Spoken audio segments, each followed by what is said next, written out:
Chapter 31. Today was the day of the announcement of the results. It also decided Qiao Zhao's life during the winter break. Qiao Zhao packed his bag and rushed to the classroom early in the morning. There were only a few people in the classroom. Wow, Brother Qiao, you're here so early today. It's so cold this morning. You're so brave to get out of bed so early. Brother Qiao, you must have gotten up early to train. No wonder you have such a good figure. Qiao Zhao touched his nose. He didn't train, but he did train the whole night. Recently, he found that his training had improved. It seemed that the method Yanran taught him was useful. After today's results, we can have the break. Brother Qiao, we can finally relax. Let's go play games together. Qiao Zhao couldn't express his bitterness. He would wait and see. He also hoped that he could form a team to play games. Soon, Yanran also arrived at the classroom. Qiao Zhao immediately pulled out a chair for Yanran with a smile. He helped her sit down and put her bag on the table. Then, Qiao Zhao took a cup of hot milk tea from his seat and put it in front of Yanran. It's cold today. Teacher Yanran, drink something warm to warm your stomach. One who is unaccountably solicitous is hiding evil intentions. Sure enough, Qiao Zhao leaned over and said, Teacher Yanran, can we discuss something? Results. Or games? Yanran said expressionlessly. These two are connected. Qiao Zhao rubbed his hands. You see, if I can't get into the top 300, I won't play games for the whole winter break. Then, if I can get into the top 300 in one of my subjects, can I play games for a few days? It sounds reasonable. Of course, it's reasonable. Teacher Yanran, think about it carefully. Is this feasible? Do you have so little confidence in yourself? No, I'm just confident. That's why I believe that I definitely have one that can be ranked in the top 300. I heard from Uncle Wu that he's going to enroll you in a cram school during the winter vacation. He just called me and asked for my opinion. Don't do that, Yanran. I won't play games anymore. Qiao Zhao returned to his seat dejectedly, and the little black bun on his head drooped down again. The results are out. The results are out. Ma Xiaoxian rushed into the classroom excitedly. Qiao Zhao's eyes lit up, and he wanted to walk out of the door. But when he saw that Yanran was standing still in front of him, he thought that he had to keep his cool. Brother Qiao, I've already taken a look at it for you. You're so awesome this time. When Qiao Zhao heard this, he felt that there was hope. Just as he was about to ask Ma Xiaoxian, Yanran pulled Ma Xiaoxian over. Ma Xiaoxian immediately put on a flattering expression. Sister Yanran, you're the best. You're first in the grade again. What about Qiao Zhao? Brother Qiao is also very good this time. He's improved a lot compared to last time. Brother Qiao had a reason last time. He was sick at that time. Yes, he's not sick this time. He's finally showing Brother Qiao's true level. You guys are chattering endlessly. How much is it? Hurry up and say it. Qiao Zhao couldn't wait. Brother Qiao, I only saw that you passed all 3 subjects. I didn't see your specific ranking. Pfft. Where did this little fool come from? Qiao Zhao was disappointed. He glared at Ma Xiaoxian and quickly walked out of the classroom. There were already a lot of people in front of the results board. In order to make up for his mistake, Ma Xiaoxian directly shouted, Move, move, Brother Qiao is here. Everyone made way for Brother Qiao. Then, they pointed to the 4th piece of paper. Brother Qiao, your name is here. Qiao Zhao took a look. F*CK. The first piece of paper had 100 people, and the 4th piece was 380. He really passed for this subject. Qiao Zhao felt that his world instantly turned gray. He was still ruined in English. He got 60 points more than last time. It was indeed a lot better than last time. However, he was still 80 points short of Yanran's requirement. Qiao Zhao returned to the classroom dejectedly. He wasn't in the mood for anything else. His 2 long legs slammed on the table and swung back and forth. He was bored to death. You've improved. It's much better than last time. However, you haven't reached your goal yet. Continue to work hard. Yanran looked at the results and came back to encourage him. Xiao Xiao rolled his eyes. I haven't thanked you for last time. Are you free today? I'll treat you to a meal. Brother Qiao, you're having a teacher appreciation banquet. Bring us all. Zhang Deong cheered from the side. Ma Xiaoxian also said, Brother Qiao, your results are so good this time. Teacher Yanran will definitely give you a holiday. Let's go celebrate together. Brother Qiao, take us to a good meal. Qiao Zhao's eyes lit up. That's right. It might be easier to make requests during a meal. Let's go. I'll take you to a good meal. Then, we'll go to karaoke. Today, we won't go home until we're drunk. Thus, the group of people went to the most high-end revolving restaurant in Nanchuan City. It was on the top floor of a 5-star hotel. The entire restaurant rotated at a very slow speed. The people who sat on the top floor didn't feel anything. At the same time, the scenery of the entire Nanchuan City was panoramic. The students went to the revolving restaurant. Their first impression was, "Ah, it's so bright. The scenery is so good." Looking down from above, Nanchuan City had mountains and lakes. There were also many high-rise buildings. Wow, the scenery of Nanchuan City is really good from above. I feel like I'm at the top of the mountain now. The mountains are small. The few of them laughed and found a large round table by the window to sit down. This way, they could enjoy the scenery outside at any time while eating. Xiao Xiao waved his hand. Eat as much as you want. This is a Hong Kong-style buffet. You can eat until you're full. Everyone cheered. Xiao Xiao was very attentive. He walked around Yanran and served her attentively. Brother Qiao, I didn't expect you to take care of people so carefully. Your girlfriend will be so lucky in the future. Of course. Girlfriends are meant to be loved. Come. Yanran. This is for you. Xiao Xiao handed a peeled crab foot to Yanran. Wow. The people around them cheered. Brother Qiao, Sister Yanran, are you two for real? What real? Don't talk nonsense. This is my teacher Yanran. Xiao Xiao denied it without thinking. Sister Yanran, I envy you. Jiaqi's eyes were glued to the crab foot. If Brother Qiao can peel a crab foot for me, I will have no regrets in my life. What are you regretting? Today is the teacher appreciation banquet. Yanran raised my score by 120 places. Which one of you can do that? Oh. Then Xiao Xiao put a peeled lobster on Yanran's plate. Everyone's eyeballs almost fell out. Was this still their school hunk Brother Qiao? That crazy cool and awesome Brother Qiao. Around them, there were cries of envy and jealousy. Someone asked loudly, Brother Qiao, are you still going to have people in your harem? Do you think I'm suitable? The harem is only for one person. You have no chance. Xiao Xiao laughed loudly and replied, Wow, it's rare for Brother Qiao to reveal his true feelings today. How many girls will be hurt by this? Someone said from the side, As a girl, you have to be like Sister Yanran. You have to have a cold and hard heart. Only then can you attract our passionate and unrestrained, crazy and cool school hunk. Hey, don't talk nonsense. Yanran is my teacher. I respect her a lot. How can you blaspheme our teacher? After saying that, he turned around and put an oyster on Yanran's plate. The buffet banquet ended with everyone laughing and joking.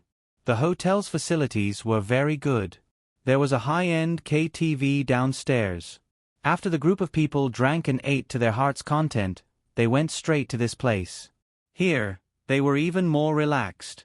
The group of people played dice, some ran to order songs, and some directly played truth or dare. The only pity was that minors couldn't drink, so they could only order a bunch of fruit wine. Xiao Xiao was fooled by them and played dice for a while. However, he kept losing and accidentally drank a few bottles of fruit wine. Fruit wine was also wine. At first, he didn't care, but he didn't expect that his alcohol tolerance was low. After a while, he felt a little dizzy. Chow Chow said to them, "You guys play. I'm going to rest for a while." Yenran sat at the side and watched them sing. Chow Chow stuck his butt to her side. "Yenran, do you think my previous proposal is feasible? My results this time weren't too bad. I also worked hard. Just let me play for a few days because of my good performance." Chow Zhao's cheeks were red from the alcohol. At this time, he pouted and looked at Yenran coquettishly. "No." Yenran didn't even look at him. "Yenran, I beg you. How about 5 days?" Chow Chow continued to persuade her with the help of the alcohol. "I said no." Yenran looked back and glared at him. "Don't disturb me while I'm listening to music. Their singing is not as good as mine. I'll sing for you, okay? What do you like to listen to?" Yenran ignored him. "Then I'll dance for you, okay?" When Chow Chow said this, he moved Yenran's head to himself. The lights in the KTV room were dim. At this time, in Yenran's eyes, Chow Chow didn't have the layer of darkness that he had during the day. Instead, he looked crystal clear and handsome. Yenran looked at Chow Zhao's coquettish and cute appearance. Her heart suddenly skipped a beat. What a scourge. Why was he so handsome? Chow Chow suddenly looked directly at Yenran's eyes and said to her, "Yenran, thank you. If it weren't for you, I don't know what I would have become." Yenran thought of Chow Zhao's appearance that day and couldn't help but soften. "Well, I know you really worked hard this time. Then let's play for 5 days. "Oh yeah." Chow Chow jumped up from the sofa happily. "I'll sing for you." Then, Chow Chow became a microphone hog. Every song he sang was dedicated to Yenran loudly. From love songs to love songs, he was omnipotent. While singing, he also sang and danced at the same time, allowing all the students to enjoy his explosive dance moves at close range. For the first time, the students finally realized that Chow Chow was not only talented in dancing, but also in singing. The students who listened to his singing in the KTV room went crazy. "Brother Chow is simply an all-rounder. Brother Chow, you will definitely be popular in the future. Brother Chow, we will be your most loyal fans in the future. Brother Chow, you will definitely be the top of the entertainment circle." Unfortunately, at this time, Chow Chow only had eyes for Yenran. All his sincerity was dedicated to Yenran at this moment. Chapter 32. Ever since Lu Haotian regained his sanity, he became a good man again. When Lu Hui's mother knew that they had met such a powerful villain, she felt even more sorry for her husband. She would cook 3 meals a day and send them to her husband's company to prevent him from being poisoned again. Today, she came to Lu Haotian's office with a lunchbox as usual. Lu Haotian was opening a package. It was addressed to him and marked as personal. His secretary did not dare to open it and handed it to him directly. When he opened it, he found a few tickets inside. It turned out to be a newly opened resort villa. In order to promote it, they had sent him a set of hot spring villa tickets. The ticket package was very exquisite. It was not just a simple ticket. There was also a small booklet at the back, introducing the various services in the hot spring villa. There was also a special area for high school students, including indoor and outdoor games, KTV, billiards, team battles, and other entertainment activities. "Hubby, what are you looking at? You are so focused." When Lu Hui's mother came in, she saw her father looking at something seriously. "Yuan, you are here. Don't you think this is suitable for our son?" Lu Haotian handed the ticket to Tian Yuan. Lu Hui's mother, Tian Yuan, looked at it and said, "Oh. Since our son is on winter break, let's let him go with his classmates. Our son was worried sick because of you. Now is the time for him to relax. He has a friend called Chow Chow. He has been busy with your illness. We can ask him to go with us." "That's good. You can bring it to him when you go back." Lu Haotian didn't care where the ticket came from, because there were usually a lot of promotional tickets for their company and various promotions. Therefore, he classified it as a normal business activity. "Chow Chow, let me tell you a piece of good news. My dad gave me a few tickets to the hot spring villa. My mom wants to thank you. You helped us a lot last time. This time, she wants to bring you to enjoy it. You can stay there for 5 days. You can play games like crazy. Lu Hui could not wait to tell Xiao Xiao the good news. Wow, this is really a pillow sent to me when I'm sleepy. Xiao Xiao had finally managed to get a 5-day holiday from Yanran. He had originally planned to stay at home or play games with his classmates. Now, there was actually a good thing that came knocking on his door. Then let's call a few more people and go play together. Xiao Xiao said excitedly. Don't worry, it's already been arranged. You know quite a few of my brothers, and they'll bring you along. Lu Hui also couldn't suppress the excitement in his heart. The facilities inside are very complete. You can play with anything you want. I looked at the introduction. Other than games, there were also all kinds of entertainment. This was a newly opened resort. But you have to ask for leave from Uncle Wu. It's still 3 hours away from here. No problem. I've already applied for leave yesterday. I was already prepared to let myself loose. Now, I'll have a threesome with you. Ha ha ha. Let's go together. The two of them hung up the phone and started to pack their luggage. After Xiao Xiao finished packing his luggage, he leaned on the sofa and waited for Lu Hui to pick him up. He pondered for a long time. Should he call Yanran? Stop. Yanran wasn't anyone to her. Recently, she seemed to be too dependent on her. After Xiao Xiao realized this, he suddenly broke out in a cold sweat. What's wrong with me recently? Am I a masochist? Do I only feel comfortable with someone controlling me? F***ck. After thinking about it, he couldn't make this call. Thus, he posted a selfie with a suitcase on his WeChat Moments. The caption was, "The 5-day holiday begins." In the photo, Xiao Xiao had one hand in his pocket and the other holding his phone. He was taking a selfie in front of the mirror. There was a suitcase by his feet. He was wearing a full set of sports equipment. One of his legs was slightly bent and the other was upright. His small oval face was very photogenic. His charming peach blossom eyes were infinitely seductive, as if they were silently inviting you. He was unrestrained and handsome. Soon, there were countless comments on his WeChat Moments. I'm only missing a pair of sports shoes. Brother Chow, where are you going? Please take me with you. Walking snow, you go buy a pair of sports shoes first. Let me do it. Pandora's box. This selfie shows Brother Chow's charm. I admit defeat. Big frog at the bottom of the pit. Brother Chow, please tell me where you are going. I want to make your bed in advance. Little Jar loves photography. Brother Chow, can you bear to abandon us? Loudspeaker's small broadcast. Brother Chow, can your suitcase still fit me? Brother Chow's fan club.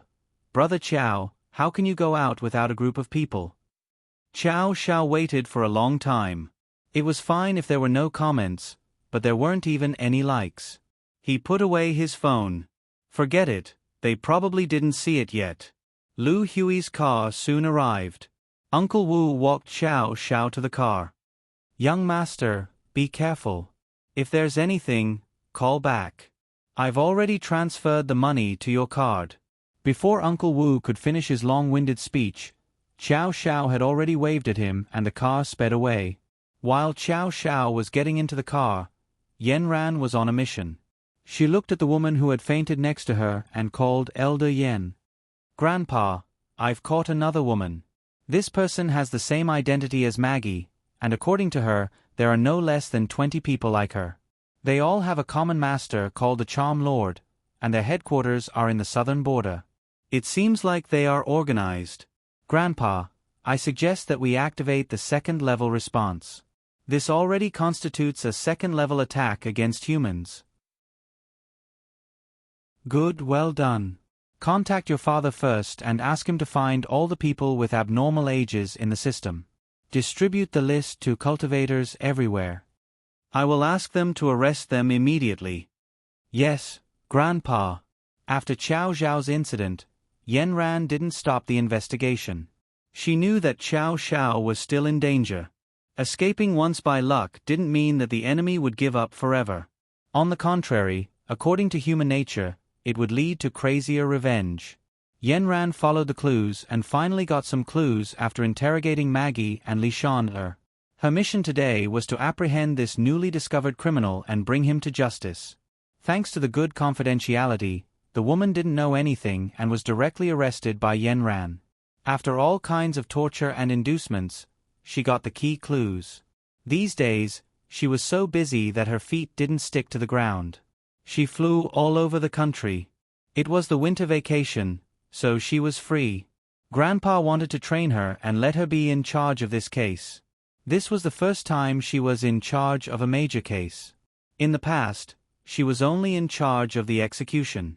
Therefore, this time, she had to be personally involved in everything, including the dispatch of personnel, the collection of information, and especially the interrogation after the arrest. She did not want others to handle it. Only when she met the criminal in person could she feel at ease. She didn't want to miss any details. Today was the 5th time she met the criminal. Before she entered the interrogation room, she heard the woman inside screaming hysterically, "You can't beat her. She's the most powerful woman in the world. She represents fairness and justice. She will kill all the bad men in the world." "What's the definition of a bad man?" Yanran asked sternly as soon as she entered the room. "Can he be a good man if he can't resist my temptation?" She sneered. "You use drugs to control people. How can you blame others for falling for it?" Yanran slammed the table. "You're twisting the truth." Xiao Zhao's painful face appeared in Yanran's mind. "Since you don't repent, I'll let you have a taste. If you can get through it, I'll agree with what you said. Take her medicine and force it down her throat." Yanran ordered mercilessly. The woman raised her head and said carelessly, "I'm not afraid of you. Drink." Several people held the woman down and forced the whole bottle of medicine down her throat. This was the medicine they found on her body. They were going to feed it to the man. Then Yanran didn't say anything and walked out of the room with the people. After a few hours, someone came to report to Yanran that she couldn't take it anymore. The medicine had made her blood vessels expand. Without the antidote, she would soon die. Yanran walked into the interrogation room. At this time, the woman was hoarse and couldn't speak. She was lying on the ground like a pile of mud. She didn't have any strength. She could only mutter, "Give it to me, give it to me." "Is this what you mean by fairness and justice? Using drugs to control people's minds and make them work for you. You even label yourself as a righteous person. You actually worship this kind of person as a hero, as a savior? You can choose to tell the truth now, or you can choose to wait for this savior to come and save you." I'll talk. Give it to me, give it to me." The woman saw a glimmer of hope. She struggled to get up from the ground and reached out her hand to Yanran. Yanran waved her hand. Someone gave the woman some medicine. She snatched it and couldn't wait to stuff it into her mouth. She closed her eyes and slowly enjoyed the process of taking the medicine. Yanran looked at all of this coldly. This was a drug that was even more powerful than drugs. It could control people's minds. It was too scary. If more people were poisoned by this drug, the whole world would be controlled by this woman. She would be the leader of the demon sect. Finally, the woman confessed to the mastermind. She was just a pawn. Like Maggie, she was on a mission to seduce men and steal their property. Her master was called Charm Lord. They were all chosen by their masters and went through special training, including drug training. The drugs they took made them more and more loyal. After the special training, they learned how to improve their manners, seduce men, and steal their property. Basically, the people in their organization were all women. There were also some men who were used for other things. Some of them had already infiltrated various fields. They had never failed before. This was Maggie's first failure. Maggie's incident was a warning to the entire team. Charm Lord told them that they couldn't have any weaknesses. If they did, they would be used by the enemy. So they were very careful now. But they didn't expect to be caught. The Charm Lord would not let that man go. It was said that she had sent another person to make his life a living hell. 2 days ago, the mission had failed, but the details were not clear. The woman only knew that the Charm Lord had bigger moves in the future, and she had already started to take action. Crack. Yenran broke the pen in her hand. She had already guessed that the mastermind wouldn't let this go. But she didn't expect that before she had time to solve the case, the mastermind had already started. Yenran frowned. She was in a race against time. Chapter 33. The winter in Nanchuan was cold and humid, but Xiao Xiao and Lu Hui's mood was not affected at all. They were so excited that it was as if they were carrying a sun with them. The whole car was warm and cozy. The driver was Lu Hui's family's chauffeur. He drove a black car on the road, low-key and stable. He was an experienced driver and knew some martial arts. He had been working for Lu Hui's family for nearly 10 years. He could be considered to have watched Lu Hui grow up. Lu Haotian sent him to be the chauffeur with the intention of protecting and supervising. After all, he was worried that something might happen to the 2 children outside. Along the way, Xiao Xiao kept refreshing his circle of friends. Lu Hui asked curiously, "Why do you like to look at your circle of friends so much now?" "Nothing, I'm just bored." It was indeed quite boring. Why didn't anyone like or reply to him? It would be good to send a message to ask where he was going. When Xiao Xiao refreshed his circle of friends for the 5th time, Lu Hui snatched his phone and said, "Stop looking. Since you're out to play, why don't you have a good chat with your brother?" Xiao Xiao thought about it and agreed. What was there to refresh? He hadn't seen Lu Hui for a long time. The 2 of them always had endless things to talk about. "My dad is great now. He comes home to eat every day. My mom even sends him food every day. He's so happy. I feel like they've found their second love." Lu Hui sighed and said, "What about you? How have you been?" "How can I be as good as you guys? I just suffered a big disaster a while ago and almost lost my life." Xiao Zhao's face was bitter.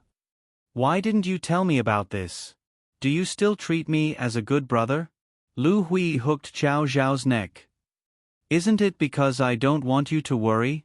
At first, I didn't feel anything. I thought I met a nice girl.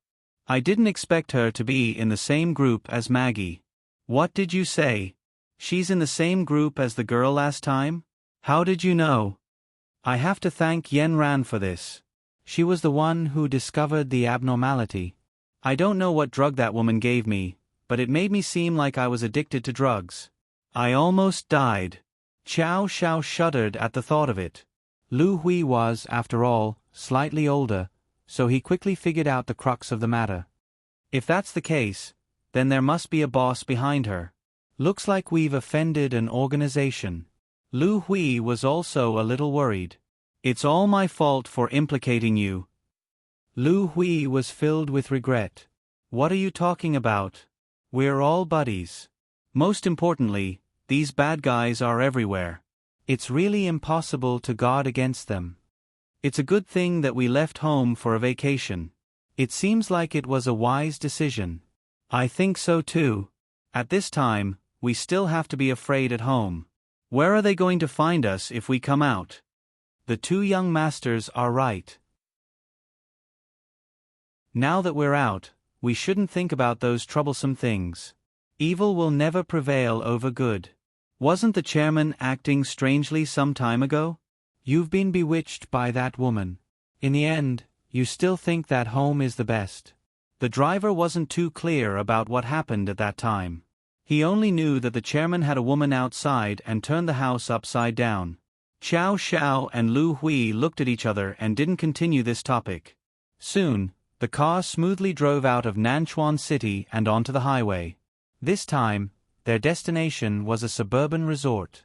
The entire resort was built by a lake and had beautiful scenery. It was said that the ecological environment here was very good. During the summer, the figures of egrets could often be seen. Unfortunately, it was winter now. These birds that were afraid of the cold had all flown to the south, leaving only a bare mountain. It was said that this was originally an extinct volcano. It hadn't erupted for many years, so a far-sighted businessman developed this place into a hot spring resort. This resort was very unique. Hundreds of hot springs were dug out from the hot springs on the mountain. Moreover, small villas were built halfway up the mountain for rent. These villas were provided for guests who came for a vacation. Moreover, the facilities inside were very complete. All of them were built according to the standards of five-star hotels. There were guest rooms, restaurants, and entertainment areas. The service here was also first class. The service staff were all trained according to the standards of Japanese-style hotels. Because it hadn't been open for long, not many people knew about this place. Lu Hui told Xiao Xiao everything he knew about the resort. Xiao Xiao listened with great interest. Even the driver was very happy and excitedly discussed with them. After driving for almost 2.5 hours, they were about to drive off the highway and enter the area where the resort was located. The driver saw the exit sign. At this time, they were on the leftmost expressway. The driver turned right and wanted to cross a few expressways to enter the rightmost fork. However, at this time, there were quite a lot of cars behind them. They kept honking and flashing lights to remind the driver not to change lanes. The driver had to slow down a little and slowly move to the right. He moved to the second last lane on the right with great difficulty. He sighed, "There are so many cars today." Before he could finish the word, he heard a long honking sound from behind.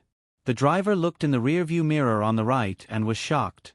A huge oil tanker was rushing towards them from behind at an incredible speed. The driver turned the steering wheel to the left, but at the same time, he heard a long honking sound from the left lane. The driver looked in the left mirror and saw a huge oil tanker speeding towards them. The two cars were on their left and right sides. It was as if they couldn't see the black car in the middle driving forward quickly. Moreover, the distance between the two was obviously close. "Oh no! They're going to crush us!" Xiao Xiao and Lu Hui heard the driver scream and quickly turned to look. They were also shocked by what they saw. Soon, the oil tanker on the right caught up first. It brushed past the car and the distance between them was getting closer and closer. The driver turned the steering wheel, but he still couldn't avoid the speed of his left lane. The right rearview mirror was knocked away with a bang. Lu Hui and Xiao Xiao clearly felt the car being hit and slanted. The driver had no choice but to give up the idea of getting off the highway and continue driving forward. He didn't dare to change lanes again. The car on the left didn't care if he needed to change lanes.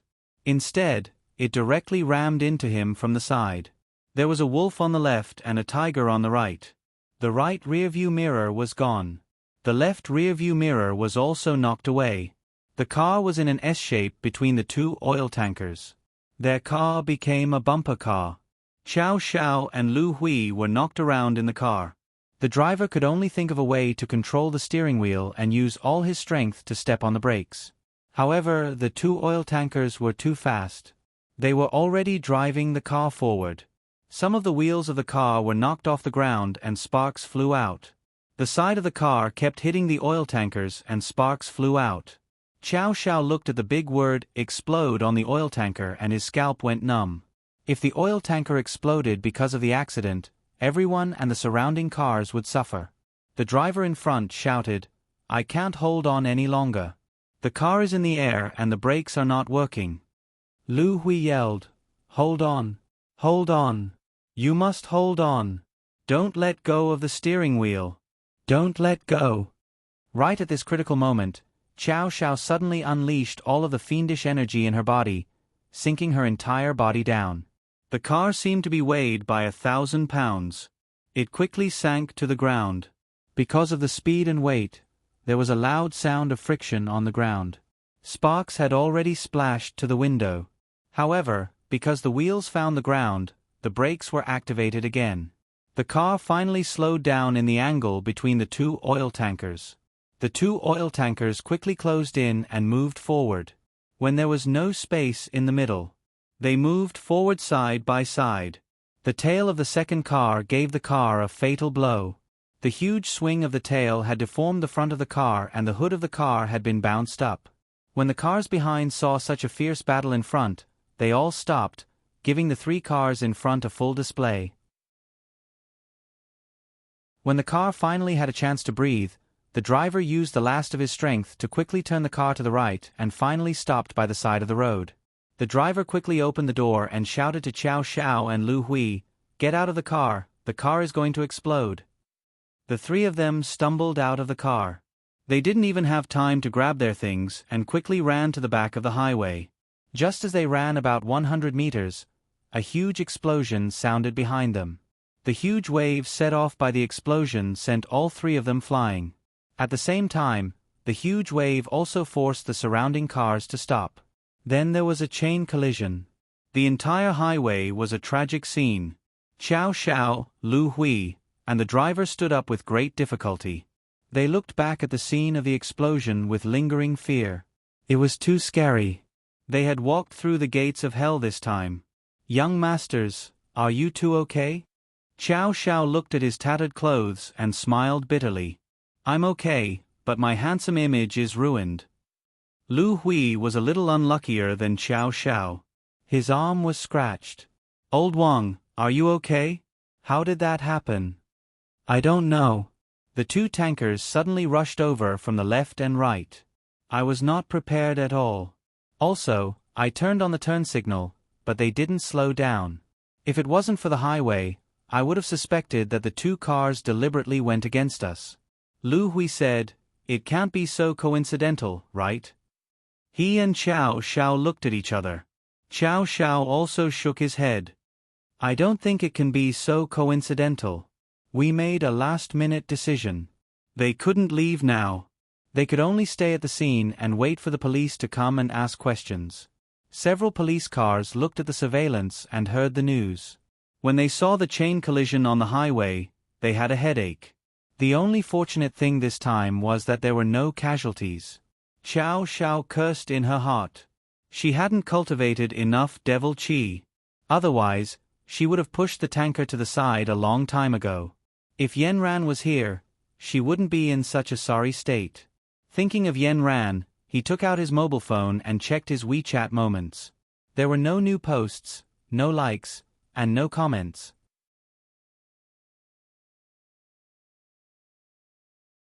Chapter 34. A plane soared into the sky. Yanran was on her way to Nanjiang. That woman finally told her where their base was. It took 5 hours to fly from Nanchuan to Nanjiang. Yanran was busy for 5 hours on the plane. She pulled out silk from cocoons from all kinds of information, gradually revealing the full picture of this criminal gang. Yanran drew a tree diagram. At the top was their charm lord. Below it were the characteristics of each character, the people they had come in contact with, and a simple summary of the crime. According to the subordinates, the charm lord was about 40 years old. She had good looks and special abilities.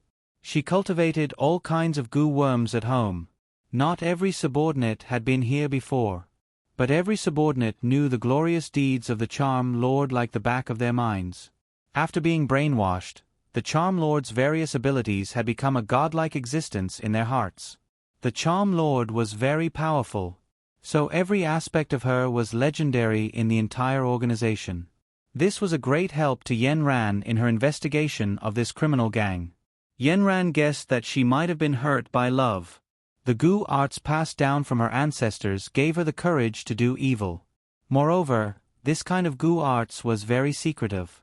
The way she committed the crime was very secretive and would not be easily detected by the police.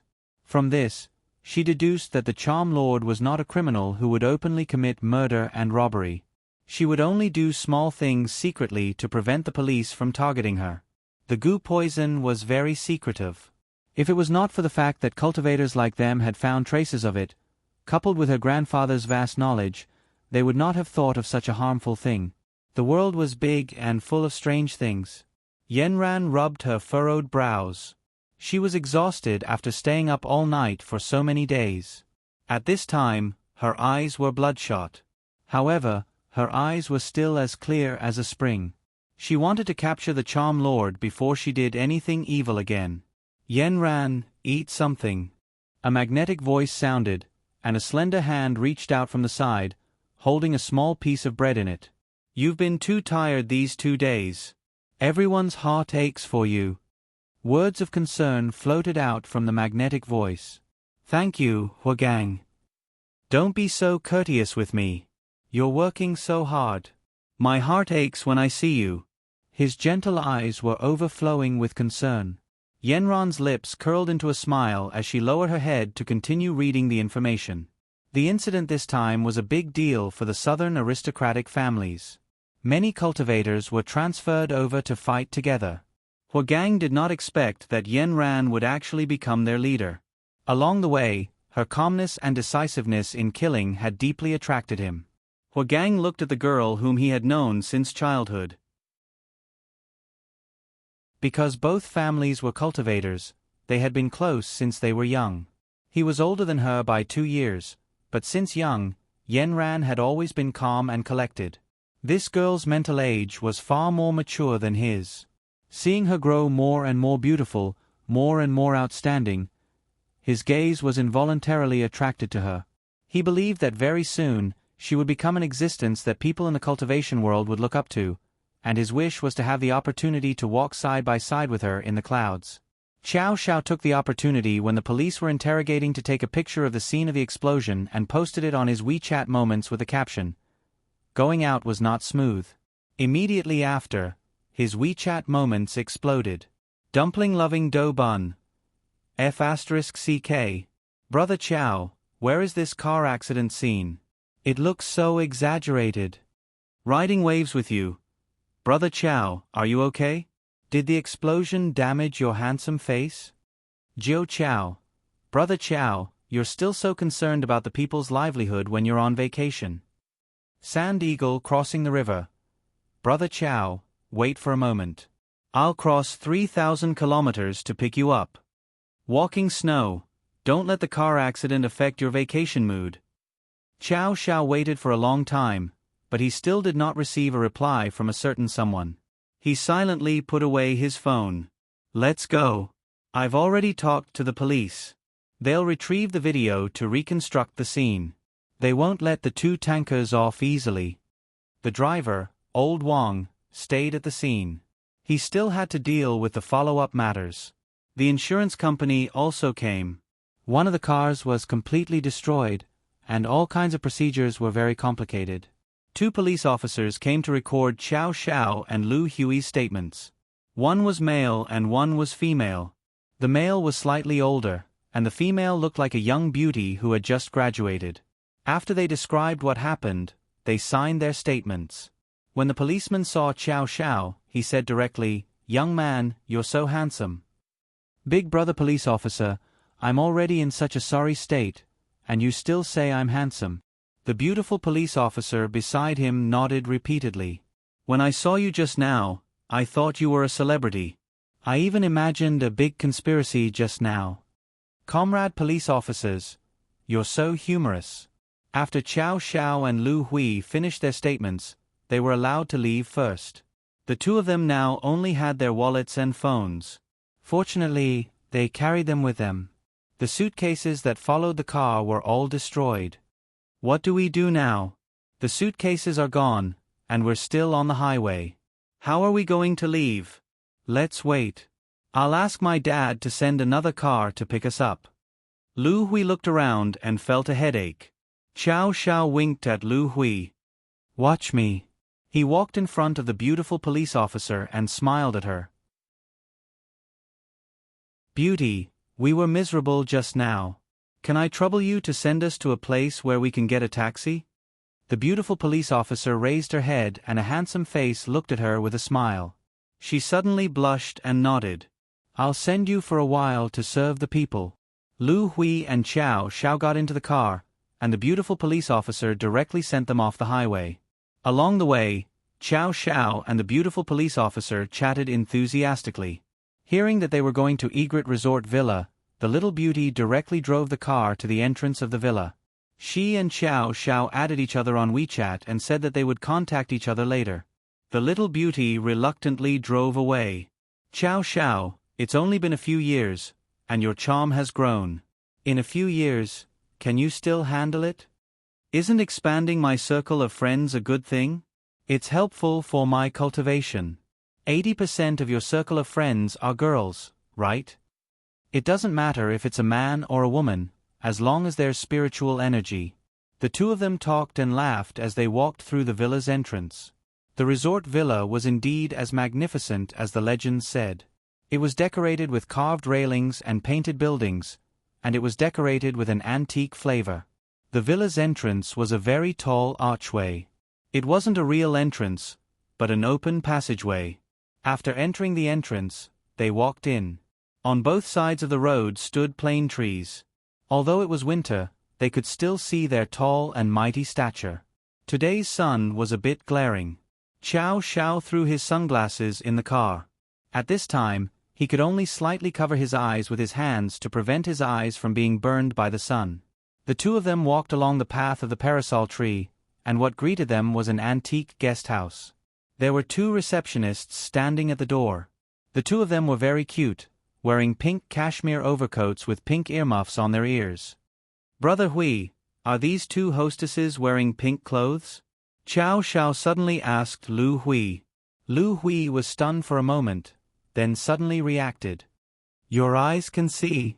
I feel that there is a little color other than black, white, and gray. Is this pink? Chow Chow stared at the two hostesses without blinking. Yes, yes, yes. That's great. Your eyes are finally improving. Lu Hui was very happy. He punched Chow Zhao's shoulder. Ouch. Chow Chow rubbed his shoulder. He was also a little happy. It seemed that it was a blessing in disguise. When the two hostesses saw the two boys walking towards them, their eyes lit up. One of them was shockingly beautiful.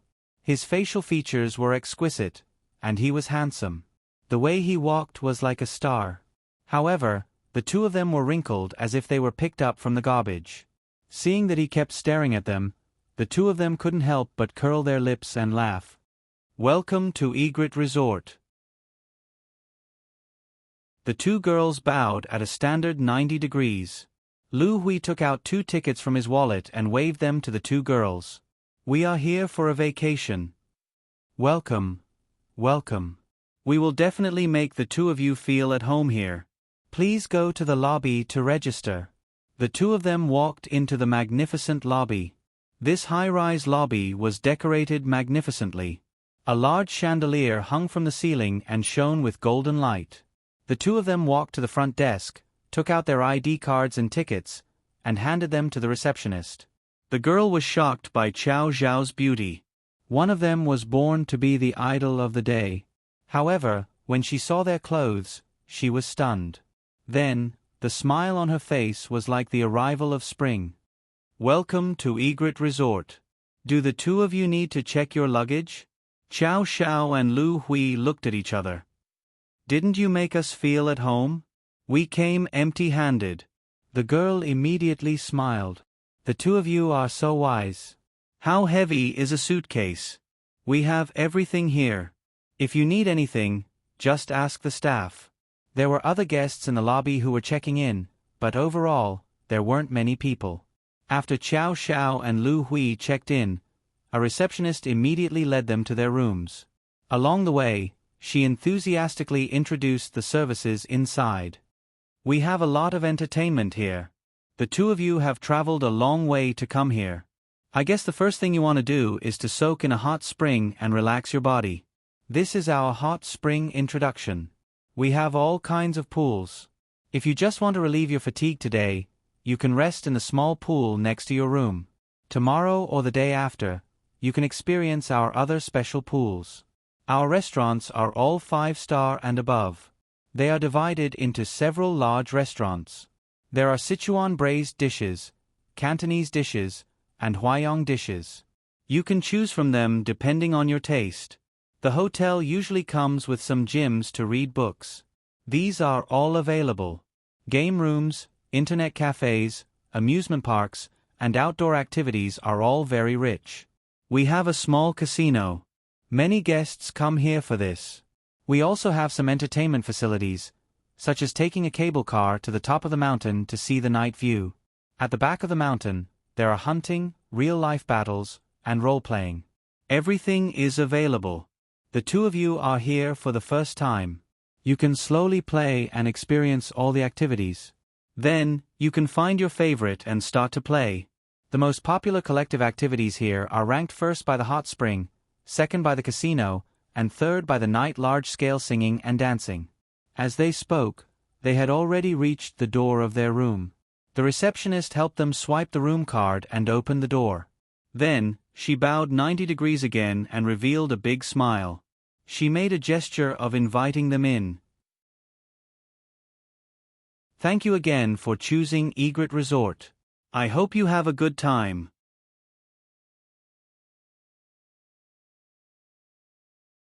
Chapter 35. Brother Hui, it sounds really good. Looks like we chose the right place. Xiao Xiao closed the door with satisfaction.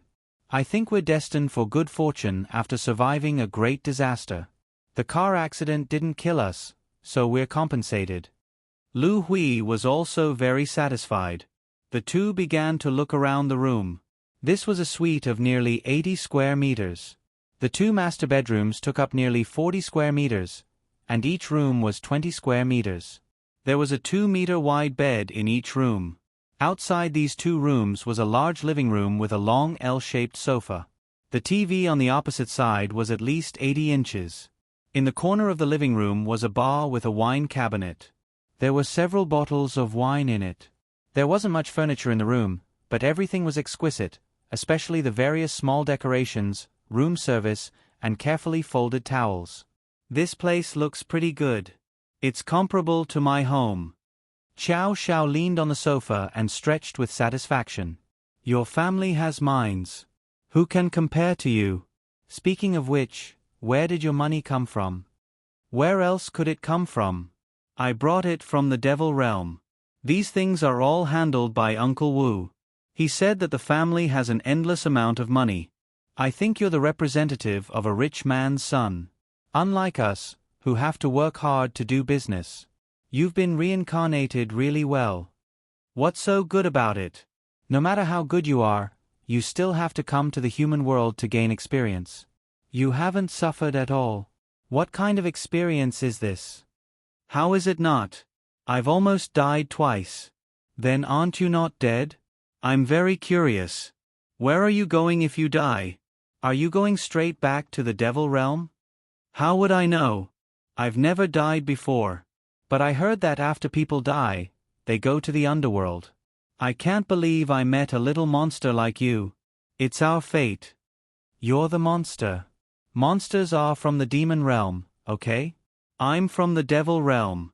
I can't tell which realm you are from, but I do know that none of you are human. Do you think I'm also someone from that world who came to the human world to gain experience? It's just that I've lost my memories. Lu Hui couldn't help but let his imagination run wild. That's possible. Maybe you were a carrot in your previous life. Why should I be a carrot? Because you were born in the year of the rabbit. Ha ha ha ha. Xiao Xiao was amused and rolled on the sofa laughing. Lu Hui pounced on Xiao Xiao's body and pretended to be fierce as he tried to strangle him. The two of them fought back and forth, creating a mess. Xiao Xiao took a few more pictures of his room and posted them on his WeChat Moments. He realized that he had so many messages that he couldn't finish reading them, but there was no one he wanted to see. Yanran had already gotten off the plane. She brought a few people and went straight to the Charm Lord's residence. Hua Gang was in charge of driving. The military vehicle was bumping along the rocky mountain road. Yanran, there is no GPS here. It shows that there is no road ahead. Are you sure we're not going the wrong way? Hua Gang looked at his GPS. There was nothing. I drew a handmade map according to that woman's instructions. The direction is right here. Yanran was expressionless. She said with certainty, "Keep driving." Hua Gang was not so sure. Yanran, it really shows that there is no road ahead. If we keep going, we'll reach the cliff. Keep driving. We'll talk about it when we reach the cliff, Yanran said calmly. Soon, the GPS showed that they had reached the cliff. They got out of the car and looked. How was this a cliff? It was clearly a barren grassland. The GPS must be affected by signal interference. It can't show where the Charm Lord's base is. Looks like the map we drew is correct. Huagang didn't expect it to be true. He regretted his lack of determination. They continued to get in the car and drove forward. The map showed that their car had fallen off the cliff. The road was even more bumpy. The car was basically driving over the uneven grass. Yanran took out her phone. She wanted to send a message to Xiao Xiao, telling him not to go anywhere for the next few days and to be careful at home. Unfortunately, there was no signal on her phone. Huagang, do you have a signal on your phone? The others took out their phones. There was no signal. F***CK. Why is this place so creepy? Yenron's face turned cold. Looks like the opponent is very strong. He used signal interference to interfere with the GPS and the phone. Looks like we can only rely on ourselves. Xiao Xiao and Lu Hui opened the closet. They found all kinds of casual clothes. They all had labels on them. It was obvious that they were brand new. Wow, that was so thoughtful. He knew that we were lacking clothes, so he sent them here. Look, there's even underwear. They are all unopened. This is a hot spring resort. Of course, clothes have to be prepared. Brother Hui, why don't we go eat something first and then soak in the hot spring to relieve ourselves? Sure, I'll listen to you. What do you want to eat? Why don't we have Cantonese food first? I'm a little thirsty. I want to drink some of his soup. Sure, let's go. The two of them finally changed out of their dirty clothes and into brand new casual clothes. They washed their faces and combed their hair. Finally, they were two handsome young masters again. The two of them walked to the Cantonese restaurant. They could order and eat buffet here. The two of them ran directly to the buffet. The buffet was very sumptuous. There were seafood and Hong Kong-style snacks. There was nothing missing. Xiao Xiao and Lu Hui ate until they were full. Even the little black bun on Xiao Xiao's head couldn't move. The two of them attracted the attention of many people in the restaurant because of their handsome appearance. Lu Hui saw Xiao Xiao gnawing on a big crab leg and couldn't help but remind him, "Brother, you should eat more elegantly. Why do you look like a reincarnated hungry ghost? There are so many people looking at you. It's not good for your handsome image." You don't have to worry about that. I eat like this in the school cafeteria. Many girls say that I look handsome when I eat. They all say that I look good when I eat, and it makes them hungry too. Pfft, I think you're spoiled by these girls. Lu Hui couldn't help but laugh. Let them watch. You'll get used to it. In the cafeteria, a few people stopped watching after a while. However, there were still two people who watched their every move from the beginning to the end. They didn't relax at all, afraid that they would miss any details. After eating and drinking, the two of them decided to soak in the hot spring at the side of the cafeteria. The cafeteria was next to their room. After changing into new swimming trunks, the two of them came out with a towel wrapped around them. Because it was the cafeteria next to their room, it belonged to this room. Other people couldn't soak in it together. Xiao Xiao and Lu Hui each occupied one side of the cafeteria. There was a service button next to the cafeteria. After Xiao Xiao pressed it, a waiter immediately came up and brought them some fruits and drinks. He placed them on a plate and the food floated over with the water. The two of them were very comfortable in the cafeteria. At this time, Yanran, Huagang, and the others had already reached their destination by following the map. Yanran saw that there was a house in front of them. It looked simple and unadorned. She listened carefully. It was very quiet at this time. Because they didn't have cell phones, Yanran, Huagang, and the others were connected to the radio. Each of them was wearing a bulletproof vest and had a gun at their waist. They were also equipped with some smoke grenades. Yanran took out a pair of binoculars and observed the movements in the house. However, every window in the house was tightly shut. It seemed that there were thick curtains inside. Two people stay here to ambush and provide support. The other 3 come with me, Yenran calmly ordered. The 2 people left behind guarded 2 opposite corners of the house. They found 2 high positions and set up their sniper rifles. Yenran led the others and quietly crept over. The 4 of them spread out and tried to sneak in through the windows. Yenran used magic and climbed up to the 4th floor like a gecko. She stood on a windowsill and looked in. Through the gap in the curtains, she saw that there was no one in the room. It was convenient for her to do what she wanted to do. She used her index finger to release a white light and cut off a small piece of glass. She reached in and opened the window. Then, like a cat, she quietly entered the room. There was no one in the room. It seemed to be a guest room. Yenran first sensed the surroundings and found that there were cameras in all 4 corners of the house. She released a white light and created a layer of fog in front of each camera. It was so white that nothing could be seen. Then, she felt relieved and boldly searched the room. Hua Gang and the others also successfully entered the room. One of them entered the laboratory. There were many glass jars inside. There were all kinds of living things in the jars. He looked at them and reported the situation to Yenran through the walkie-talkie. The room that Hua Gang entered was also empty. It seemed to be a study. After taking care of the camera, he heard people talking outside. He quickly dodged to the side and hid in a cupboard. "How's it going?" A female voice came in. 2 people came in, a man and a woman. "We've lured them out of Nanchuan. We arranged for people to attack them on the highway, but it didn't work. They're lucky. Where are they now?" "They've already checked into the villa. Our people are watching closely. After all, the resort is a public place. We have to do it secretly and not let others find out. A few people have already been caught. The situation is tense. It's all because of these 2 guys. We have to prepare to move. Charmlord, actually, they don't know much about us. Even if they're caught, they won't be able to get anything out of them." "That's not necessarily true. It's not easy for them to catch our people so accurately. Tell them to pack up and prepare to leave." "Yes." Then, the 2 of them left the room.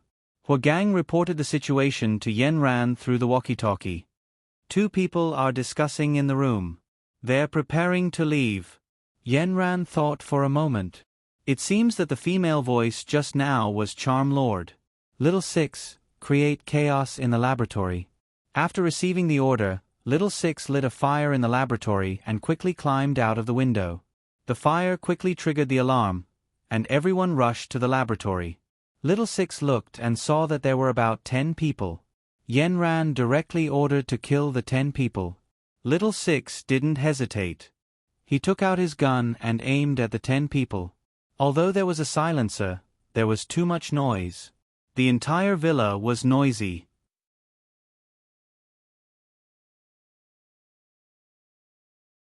Chapter 36. Xiao Xiao and Lu Hui were comfortably soaking in the pool, drinking and eating snacks. The hot spring water seeped into their pores and the temperature was just right. Although this was a small pool, it was actually not small. It was about 30 square meters and was right next to their room. It could be considered a relatively independent space that outsiders couldn't see. The hot spring water formed a mist.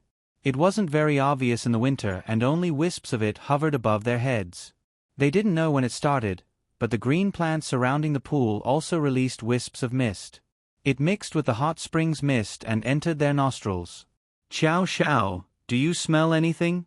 Lu Hui sniffed with his nose and felt a little strange. "There seems to be some smell. It's a little thicker than before. Is it the smell of sulfur? The minerals in the hot spring will emit the smell of sulfur." Xiao Xiao also sniffed hard, but he didn't care. He picked up the drink next to him and took a sip. Lu Hui no longer hesitated. He looked at Xiao Xiao's exquisite collarbone and slender neck and praised, "How did you grow up? How did you grow up to be a monster? If you enter the entertainment industry, you'll definitely be popular." Xiao Xiao raised his eyebrows and didn't care. "My existence is the gospel of all the girls in the world." "Then, are there any girls who like you now?" "Of course there are. There are a bunch of them. What about you?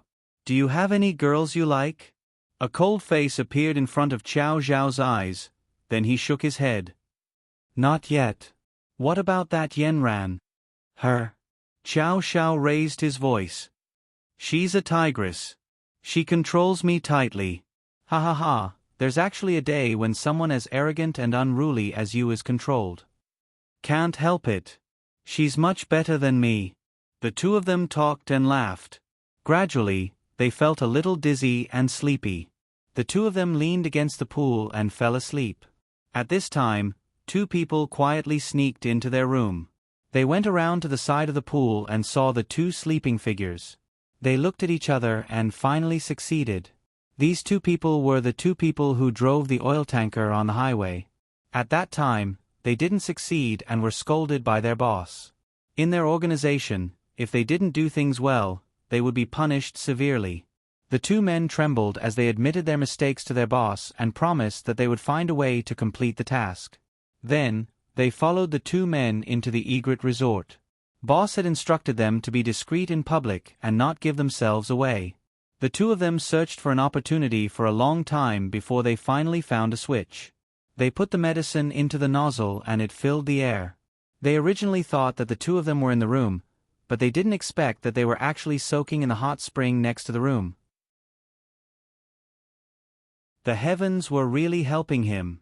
It was too easy to cause an accident in the pool. The two of them no longer hesitated and quickly went forward. Each of them grabbed a head and pressed it under the water.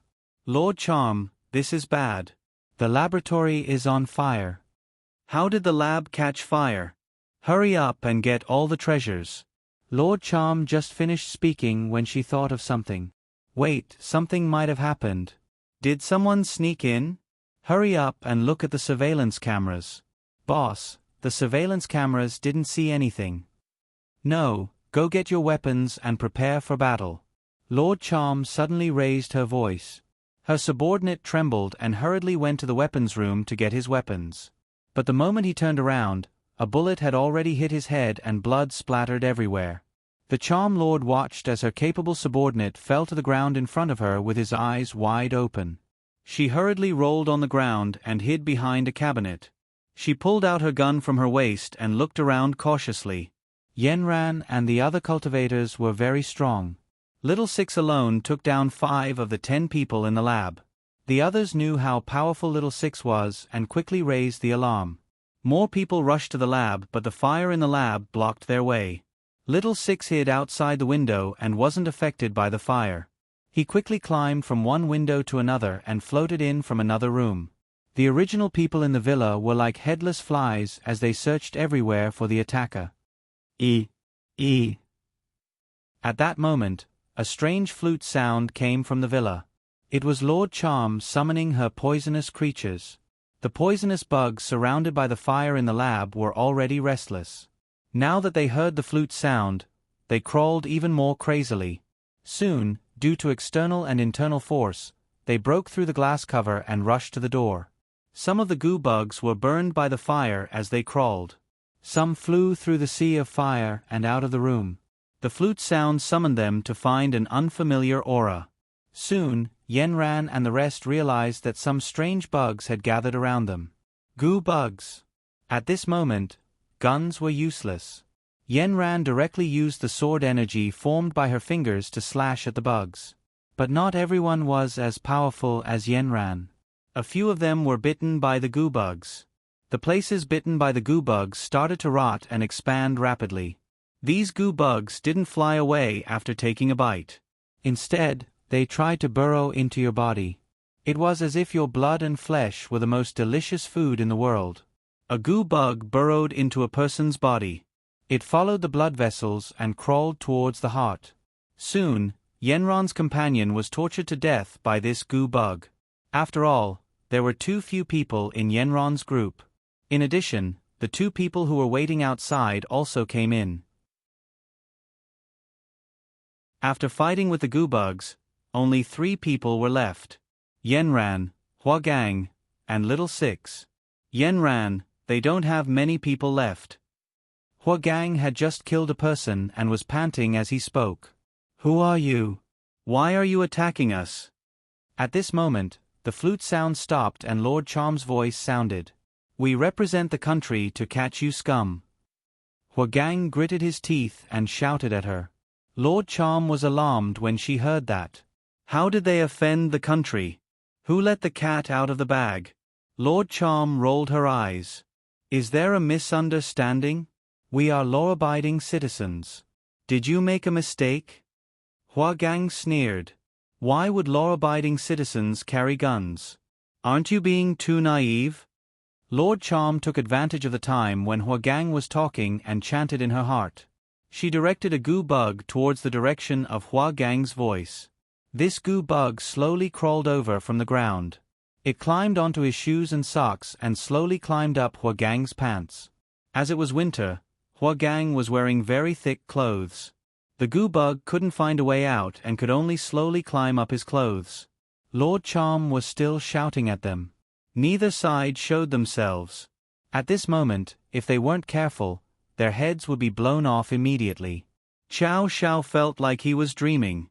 He felt like there was a huge rock on top of his head and he was sinking into the sea. The air pressure around him made his lungs swell. He didn't dare to open his mouth and he couldn't breathe. His mouth was bulging and he couldn't open his eyes because he was tired. He was like a fish out of water. He was at the bottom of the sea. But he couldn't feel the water. His eyes could still feel a trace of light. He knew he hadn't sunk to the bottom of the sea yet. He began to wave his hands and feet, trying to move the stone away from his head. But the rock above him was thousands of pounds.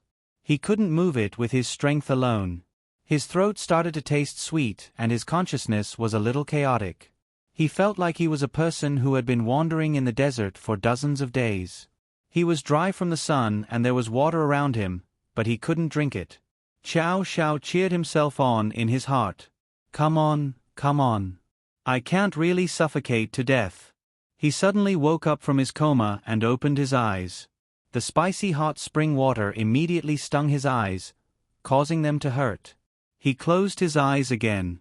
But to understand his situation, he forced himself to open them. He looked around. Only then did he realize that he was really in the water. And there seemed to be a hand above his head that was desperately pushing him down. The hand above his head was like an elephant's leg. At this moment, he was like an ant that was about to be squashed by an elephant. Xiao Xiao felt like he was going to suffocate to death. No matter how he struggled, it was useless. Just like that, he was pressed down firmly. Time passed minute by minute, second by second. His lungs bulged. That was the original bit of qi in his body. He held it all in his lungs, and it extended outwards through each of his alveoli. His entire body was screaming, I want to breathe, I want to breathe. Just as all of his alveoli were about to explode, the demonic qi bun on top of his head could no longer tolerate having such a troublesome fellow on top of his head. It suddenly exploded with power that soared into the sky. It was this power that pushed the hand on his head far away. He gasped for breath, quickly suppressing the pain in his body. He didn't even have time to observe his surroundings.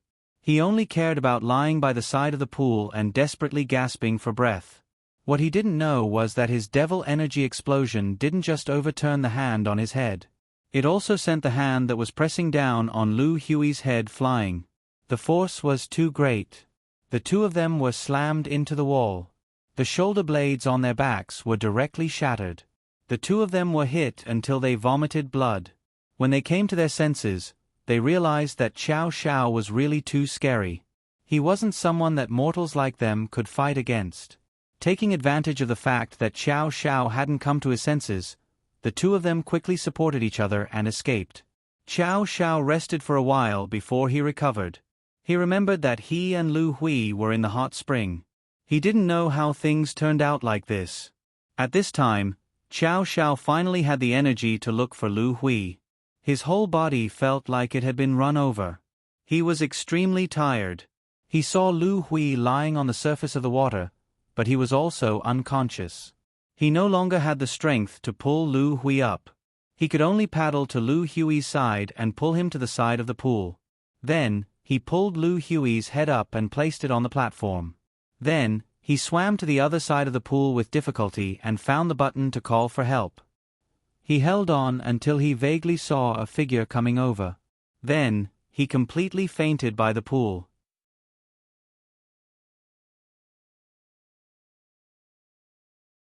Chapter 37. The goo worms crawling up Huagang's body did not give up. Under Lord Charm's command, they crawled up to his collar. Huagang was still fearless. Yanran saw that both sides were in a stalemate, so she rolled a smoke grenade towards the other party. There were pros and cons to smoke grenades. They could blow the other party out, but they could also be used as a cover to escape. The Charm Lord saw a black object rolling towards her and thought it was a grenade. She was forced to jump to the side. Yanran was waiting for this moment. She flew out and hit the Charm Lord's shoulder with her gun. Lord Charm's gun did not back down and fired a bullet. It brushed past Yanran's nose. That was close. The smoke from the smoke grenade affected their vision. Lord Charm saw that it was not a grenade and was overjoyed. She wanted to take advantage of the smoke to escape. However, Yanran didn't give her a chance to escape. She and Little Six flanked her from the left and right, breaking the stalemate. When Lord Charm rushed out of the door, Yanran and Little Six appeared beside her like ghosts. The black muzzles of two guns were pressed against her temples. At this moment, Huagang rolled to the place where the Charm Lord was hiding. With 2 shots, he killed both of his subordinates. Huagang stood up. He was about to heave a sigh of relief when he suddenly felt as if his neck had been bitten by a worm. The bite was so heavy that he felt dizzy. He quickly slapped his neck. Sure enough, a goo worm the size of a fingernail was attached to his neck. He slapped the goo worm to death. Black blood flowed out of the goo worm. It mixed with the blood from the bite on his neck. Huagang did not notice that the black blood had seeped into his bloodstream. Little Six had already handcuffed Lord Charm. Yanran looked at Huagang and walked over while touching his neck. "Are you okay?"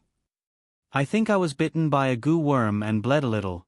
When Charm Lord heard this, she laughed out loud. "This is the Goo King that I have spent so much effort to nurture. If you can get a bite from him, your life will be worth it." Huagang stepped forward and gave her a slap. "I've already killed your Goo King. Do you want to be bitten by it too?" "What?" "The Goo King that I have cultivated for decades was actually killed by you. You will be struck by lightning." After saying that, the Charm Lord screamed like a madwoman. Yanran struck the back of her neck and knocked her unconscious. "The casualties this time are too heavy. We need to report this to Elder Yen as soon as possible and ask him to deal with the aftermath." Huagang reminded. "There's no signal now. Let's quickly take her away from this place." They quickly left the small building, returned to the car, and left this sinful place. "Yanran, we've finally caught the culprit this time. From now on, they won't be able to harm people anymore. I get goosebumps when I see those goo worms," Huagang said. "You were bitten just now. I don't know if you're okay. Go back and do a full body checkup. Don't leave any side effects," Yanran said to Huagang. "It should be fine. I've already killed the goo worm." "Brother Gang, these goo worms are weird. You should be careful. Look at those people who were controlled by the goo worms. They couldn't resist at all," Little Six said with concern. Yanran remembered how Xiao Xiao had been controlled by the goo worms. Now that they had captured Lord Charm, Xiao Xiao wouldn't have to worry anymore. Little Six said, "Although Lord Charm has been captured, we still need to find her subordinates. We still have a lot of people to deal with." Yanran said, "Yes. This group has a lot of people and they're ruthless. As long as they have drugs, they'll continue to do evil." "That's right. When I went in, I heard them say that they lured 2 people out of Nanchuan. They arranged for someone to attack them on the highway, but it didn't work." Yanran turned her head sharply. "What did you just say? Nanchuan?" Huagang saw Yanran's shocked expression and said, "Yes. They said that they lured people out of Nanchuan. They should be at some resort now. I don't know who they're going to harm." Yanran suddenly had a strong feeling that this had something to do with Qiao Xiao. Because in Nanchuan, only Qiao Xiao was related to this group. Could it be that Lord Charm had ordered another attack? Yanran took out her phone and wanted to call Qiao Xiao, but she found that there was no signal at all. She gripped her phone tightly, burning with anxiety. Lil, 6. Drive faster, drive faster. Hua Gang asked curiously, Yanran, do you know who it is? Yanran didn't answer. Her worry was like a raging fire that couldn't be extinguished. After Qiao Xiao and Lu Hui were rescued, they were quickly sent to a nearby hospital. Lu Hui was sent to the emergency room because he had been suffocating for too long. Qiao Xiao was much better. After the doctor's diagnosis, he had only fainted and his life wasn't in danger. Qiao Xiao was sent to a single ward. Then, the hospital immediately informed the families of the two patients. What they didn't know was that the two people with broken shoulder blades lived next door to Qiao Xiao. When Qiao Xiao and Lu Hui were sent in, there was a huge commotion. First, it was a group of egret resort staff, then a group of nurses and doctors. Originally, Qiao Xiao, who had fainted, didn't need so many people to treat him. However, his face was a heaven-defying existence. Once he entered the hospital, word spread. Most of the people were here to admire his peerless appearance. Groups of doctors and nurses came to the door, chattering away noisily.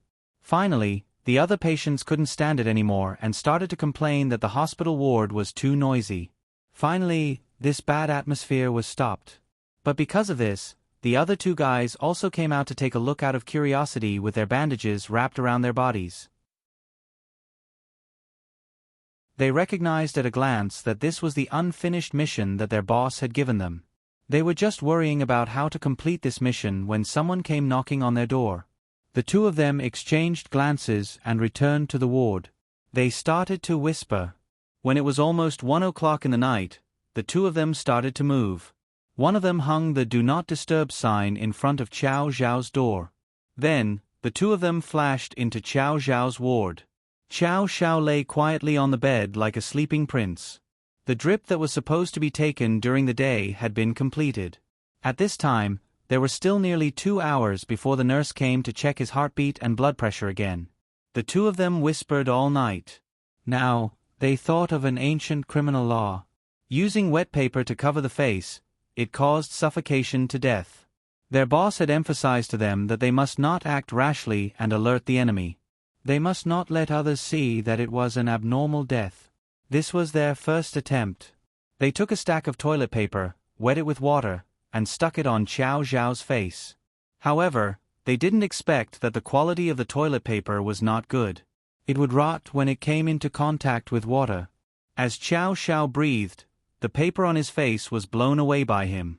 The two of them had to find better quality paper. When they found A4 printing paper, they found that it was too hard to stick on the face. The two of them were at their wits' end. This gave them a headache. It turned out that killing was also a skill. In for a penny, in for a pound. Just suffocate him to death. One of them said fiercely. The two of them lifted Qiao Zhao's head, pulled out a pillow from below, and covered his face with it. However, the two of them underestimated the injury of their shoulder blades. They couldn't exert any strength at all. One of them had to climb onto the bed and step on the pillow with his foot. Qiao Zhao's poor nose was squashed just like that. The two of them had already turned off the lights. The moonlight shone in from outside the window. At this time, the two of them were extremely vicious. The whole ward was filled with shadows. It was eerie and terrifying. The weak light in the corridor shone in through the gap in the door and shone on the two of their faces. The two of them looked ferocious because of the exertion. However, because the pillow was too thick, they didn't know how effective it was. Qiao Xiao, on the other hand, didn't know because he had fainted. After about 5 minutes, one of them asked, "Did it work?" "I don't know. Why don't we take a look?" The man on the bed got off the bed and moved the pillow away. He touched Qiao Zhao's nose and said, "He seems to be breathing. What's wrong?" F***CK. His nose is probably too high. Again.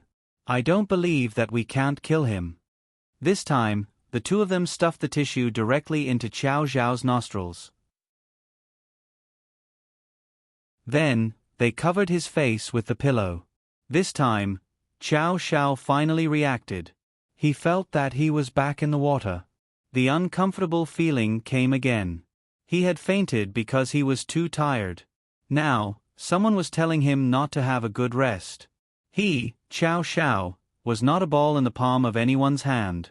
He opened his eyes abruptly. No, his eyes hurt. Even when he opened them, he couldn't see anything. All he could see was darkness in front of him. Something was rubbing his face, and he was about to explode. He saw the door of the room suddenly burst open. Then, he heard 2 bangs and 2 screams from the ground. The pressure on his body was instantly relieved. Then, the thing on his face was violently removed. The tissue in his nostrils was removed. His whole face was carefully held up. He felt that it was a pair of soft and slender hands. They were trembling. Then, he heard a trembling voice calling him in a low voice, "Qiao Zhao, Qiao Zhao."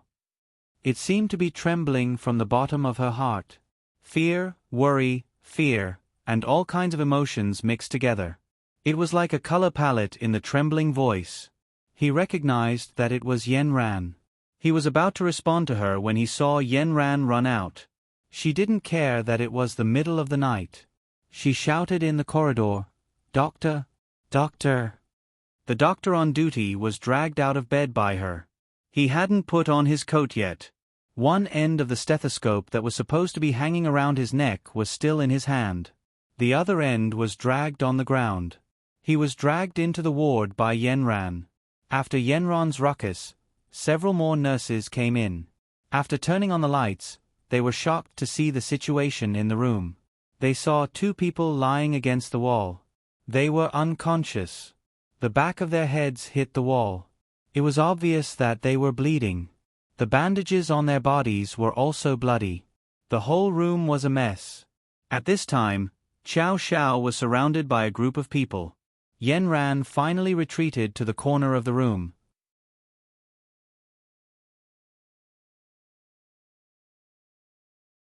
Chapter 38. When she heard from Hua Gang that someone had been tricked out of Nanchuan, she guessed that it might be Qiao Zhao. She had been busy with the Charm Lord for so many days and hadn't had time to contact him. She didn't expect that something would really happen to him. When her phone had a signal, she saw the 2 posts that Qiao Zhao had posted on his WeChat moments. Her heart immediately hung in the air as an unknown fear clenched her heart tightly. She had never been so flustered before.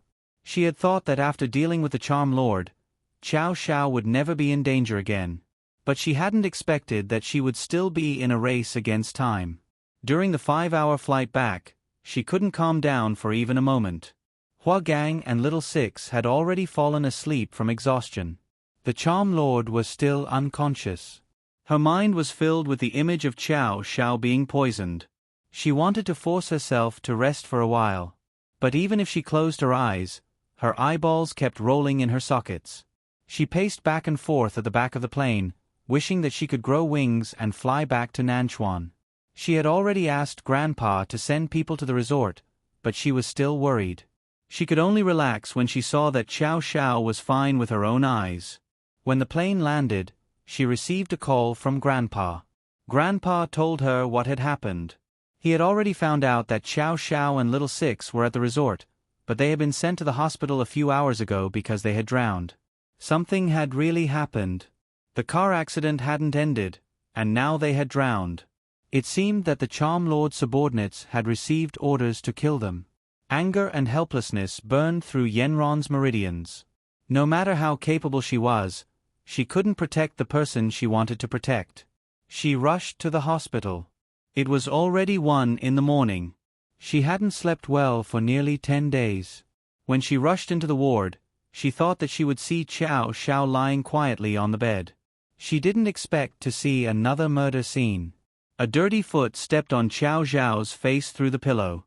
"Is that something you can blaspheme?" Yenran was simply burning with rage. However, Qiao Zhao did not move at all.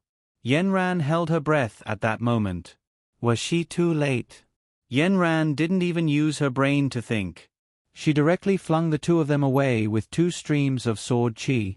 She knew that she had used too much strength and violated the propriety that a cultivator should have, but at this time, she couldn't care about anything else. She only hoped that Xiao Xiao would live. At this time, Yenran couldn't care less about her own calmness. She rushed to the bedside and held Xiao Xiao's face with her trembling hands. It was still that stunning face, but at this time, there was no movement and no response. She didn't even dare to put her hand under his nose to check if he was breathing as she rushed out of the ward. She knew she was running away. She didn't dare to hear the result that would break her heart. A large group of people surrounded Xiao Xiao. At this time, Yenran retreated to the wall. She pursed her lips and covered her chest with her hand, waiting for the doctor's verdict. A group of doctors and nurses surrounded Xiao Xiao. The sound of flies echoing in his ears became louder and louder. Someone lifted his eyelids and shined a flashlight on them. He felt so uncomfortable that he wanted to shake his head. His eyes were already hurting, but they still used a flashlight to stab him. It was simply torture. He wanted to shout and drive away all the flies around him, but he found that his throat was dry and he couldn't make a sound. He tried for a long time and his lips moved slightly. "He's awake! He's awake!" A nurse shouted happily, as if Xiao Xiao was her family.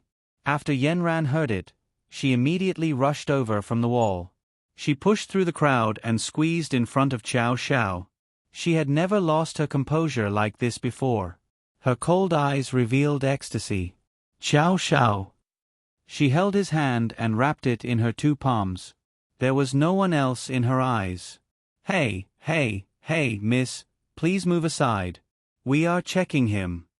A nurse saw Yenran's performance and was angry. She directly drove her away. Yenran coldly glanced at her. Her eyes were cold, which made her immediately shut up. "Miss, please wait a moment. Are you his family member? Let's finish checking him first," the doctor said. Yenran had to listen to the doctor. She could only let go of Xiao Xiao's hand and retreat to the side. But at this time, her heart was a lot more at ease. Soon, the doctor finished the check and said to her, "It shouldn't be a big problem. He's already awake, but he seems to be unable to open his eyes. His throat is also dry. Feed him more water. We will inform the police about what happened here. The police will be here in a moment." "Thank you, doctor." A large group of people came and left Xiao Xiao's ward in a hubbub. Before leaving, several young nurses looked at Yenran. Some were staring at her, and some were curious. She didn't care so much. When she heard that Xiao Xiao was fine, she returned to her usual calmness. "Xiao Xiao, it's Yenran. Can you hear me?" Xiao Xiao finally felt that his ears were quiet. He raised his hand and pointed at his eyes and throat. "Don't worry, I'm going to die," Yenran said. It meant that he couldn't open his eyes and couldn't speak. Yenran quickly poured a glass of water for him. She held his head up and fed him little by little. Xiao Xiao's lungs were uncomfortable because his mouth and nose were pressed by the 2 people, so he could only drink little by little. But because it was the first time that Yenran fed someone water, she fed him too quickly. Xiao Xiao coughed violently. Yenran was immediately flustered. She almost spilled the glass of water. She quickly took a napkin and helped Xiao Xiao wipe the spilled water. Xiao Xiao's face was red because of the violent coughing. It seemed that there was a trace of blood and he was even more ruddy. Some water leaked out of his mouth. There was a water stain on his chin that extended to his Adam's apple. Yenran carefully wiped the water from the corner of his mouth. His white lips were slightly curved.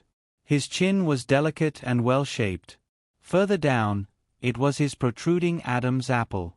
Yenran's hand had just touched his Adam's apple when she saw it move. Xiao Xiao swallowed. Yenran was stunned. As if she had been scolded, she quickly withdrew her hand. Her face flushed red. "Yenran, my eyes hurt." Xiao Xiao could finally speak in a hoarse voice. He didn't know why Yenran was here. He didn't ask. It was as if it was natural that she should be here. What's going on? Why do your eyes hurt? Yenran frowned. She didn't notice anything strange about his eyes. She thought that Xiao Zhao's lungs were just hurting from holding it in. When I was soaking in the hot spring yesterday, I opened my eyes underwater. I was probably stimulated by the hot spring water. This is common sense. You can't open your eyes in the hot spring. Don't you know that? Yenran couldn't help but scold Xiao Xiao. At that time, I was pressed under the water and couldn't breathe. Of course, I had to open my eyes to see what was going on. How can you blame me? Xiao Xiao pouted, feeling wronged. What? Someone wanted to harm you in the hot spring? Yes, I almost lost my life. Lu Hui is still in the emergency room. I don't know how he is. Hurry up and help me ask. Yenran didn't know that there were so many twists and turns in the story.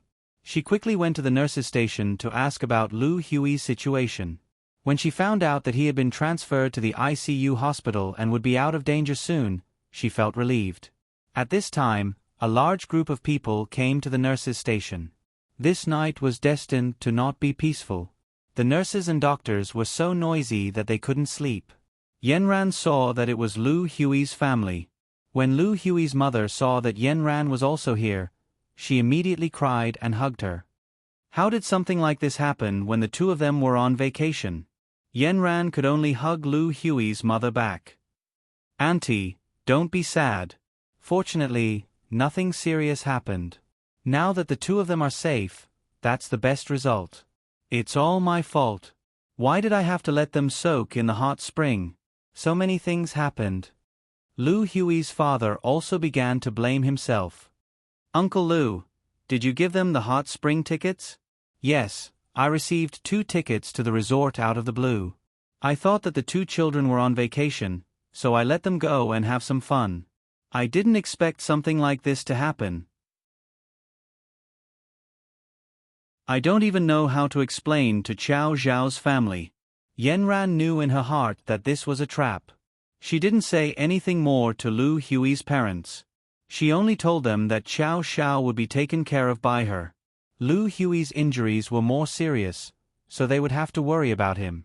When she returned to Xiao Zhao's ward, Xiao Xiao had already struggled to sit up. He was trying his best to stuff a pillow behind his back. Yenran saw this and walked up a few steps. She took the pillow from his hand and helped him sit up. Lu Hui has been transferred to the ICU. The doctor said that he will be under observation for 24 hours. His life shouldn't be in danger. It's just that he suffered a lot this time. Who on earth wants to kill us? Is it that organization? Xiao Xiao asked hoarsely. It's that organization. But don't worry, I've already caught their boss. This is the last time. You've been busy with this matter for the past 2 days? Yes, I've been busy with this matter for half a month. Originally, I wanted to send you a message to tell you to be careful. But at that time, I entered an area where there was no signal, so there was no way to contact my phone. And I just met Lu Hui's father. You guys going to the resort this time was probably a trap set up by them. Yenran told Xiao Xiao about the incident bit by bit. Xiao Xiao closed his eyes and listened carefully. After a long silence he said, "Thank you, Yenran." "Thank you." Xiao Xiao raised his left hand and slowly touched it. Yenran didn't know what he wanted to touch. "What do you want, Xiao Xiao?" "I want to touch your face." Yenran was stunned. "Why do you want to touch my face? I might become blind now. I can only rely on my hands in the future," Xiao Xiao said gloomily. "Nonsense. Your eyes must be temporary. It's night now.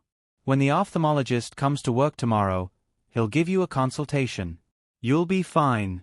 Don't think too much. I know in my heart that my eyes are very painful. They should be injured." Xiao Zhao's mood was unusually low. "Okay, don't think too much. You're tired today. Go to bed early. What about you? Are you leaving?" Xiao Xiao suddenly grabbed Yenran's hand and asked. Yenran thought for a moment. "I'm right beside you. I'm not leaving. Qiao Zhao's mouth finally had a trace of a smile.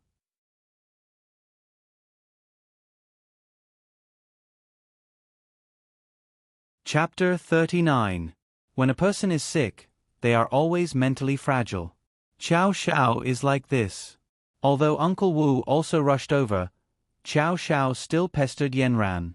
Yanran, my eyes hurt. Help me blow them. Qiao Xiao felt wronged and acted like a spoiled child. Yanran was helpless against him. She stared at him, but he couldn't see. She took a book and fanned it in front of his eyes. Yanran, the wind is too strong. My eyes can't stand the wind. I'll let you blow them with your mouth.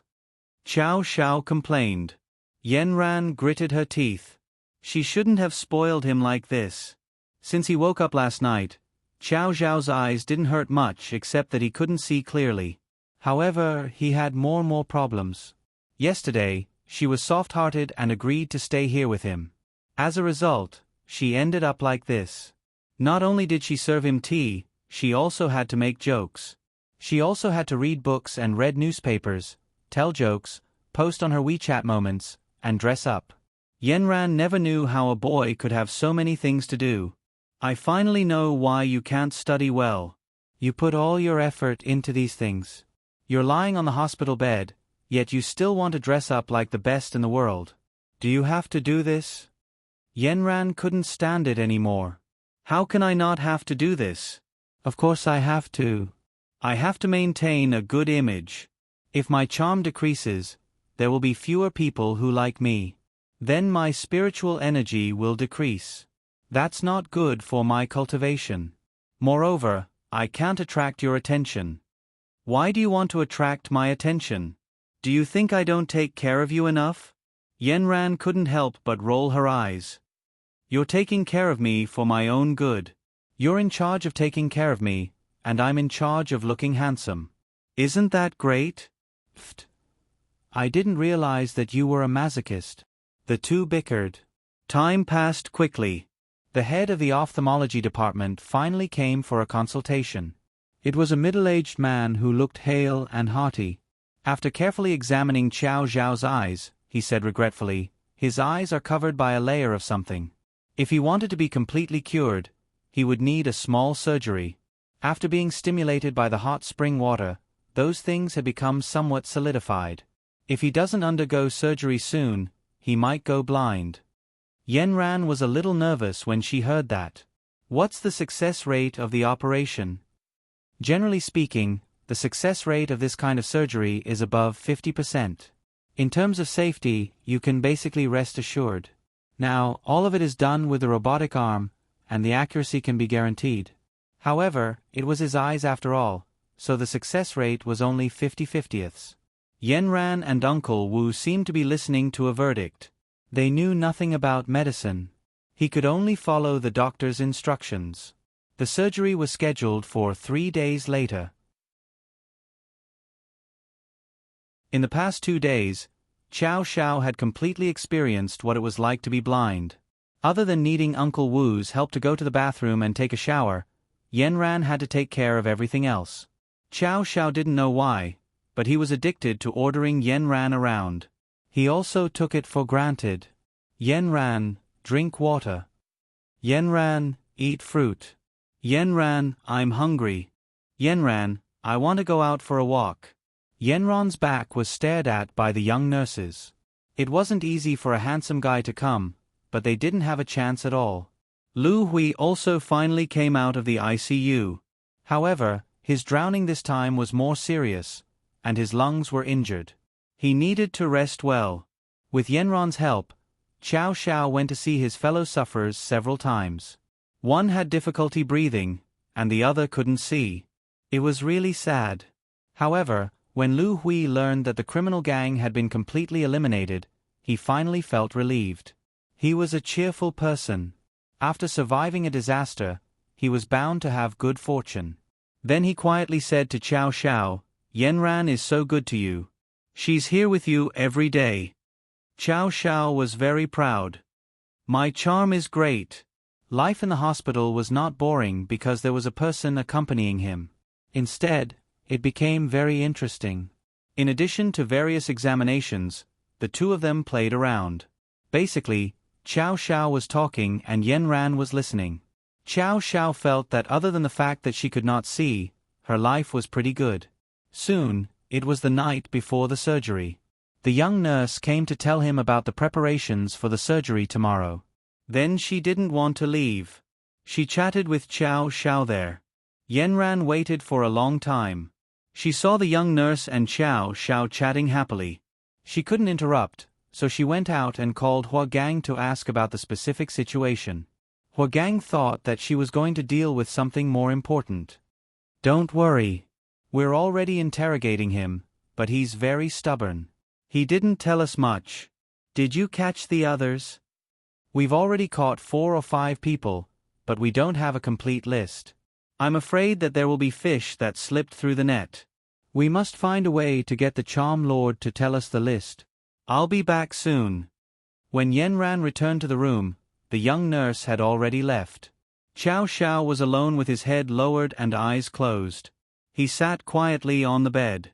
He turned off the lights in the room and only left a table lamp on. His shadow cast on the wall, elongating and somewhat bleak. There were only the two of them in the room.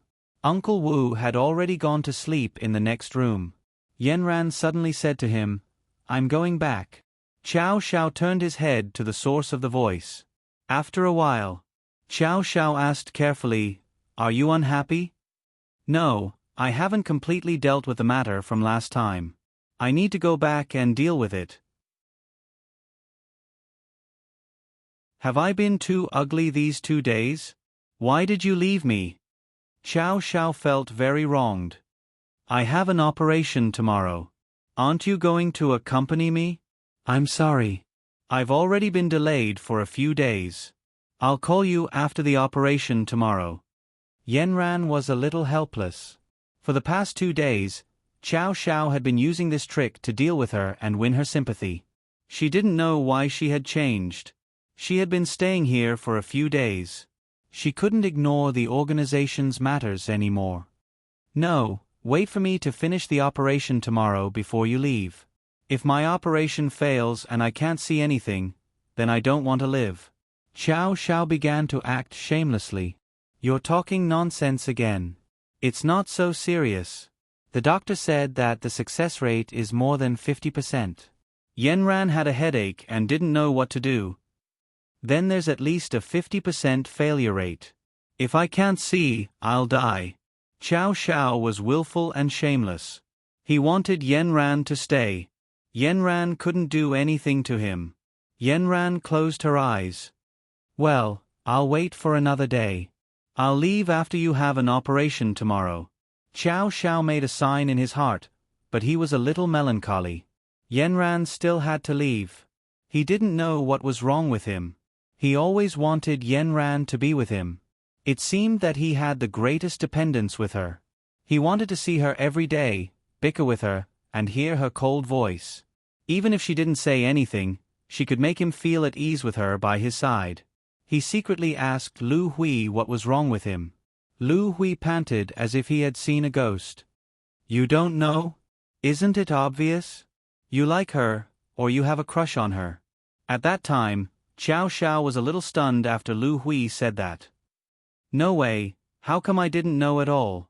Is this what it means to like someone? You want to see her every day and don't want to be separated from her. Isn't this like?"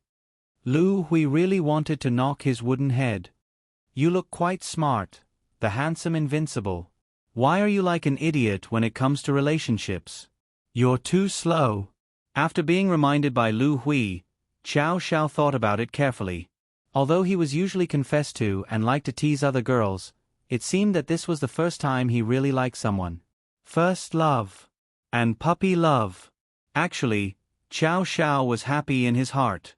It didn't matter if it was his first love or puppy love. The most important thing now was whether Yen Ran liked him or not. Looking at her cold personality, it didn't seem like she would like someone. This made Xiao Xiao a little crazy. He thought about his previous interactions with Yen Ran. It seemed that he didn't show a particularly outstanding side. His grades were not good, and he always made her angry. Last time, when he was provoked by the goo worm, he showed his ugliest side in front of her. Damn it! What could he use to attract her? Just because of his face. Therefore, these few days, he was crazily testing Yenron's bottom line. However, Yenron's attitude was the same from the beginning to the end. She was cold and natural. He was a little frustrated, and it was this frustration that made him grateful for his desire to conquer.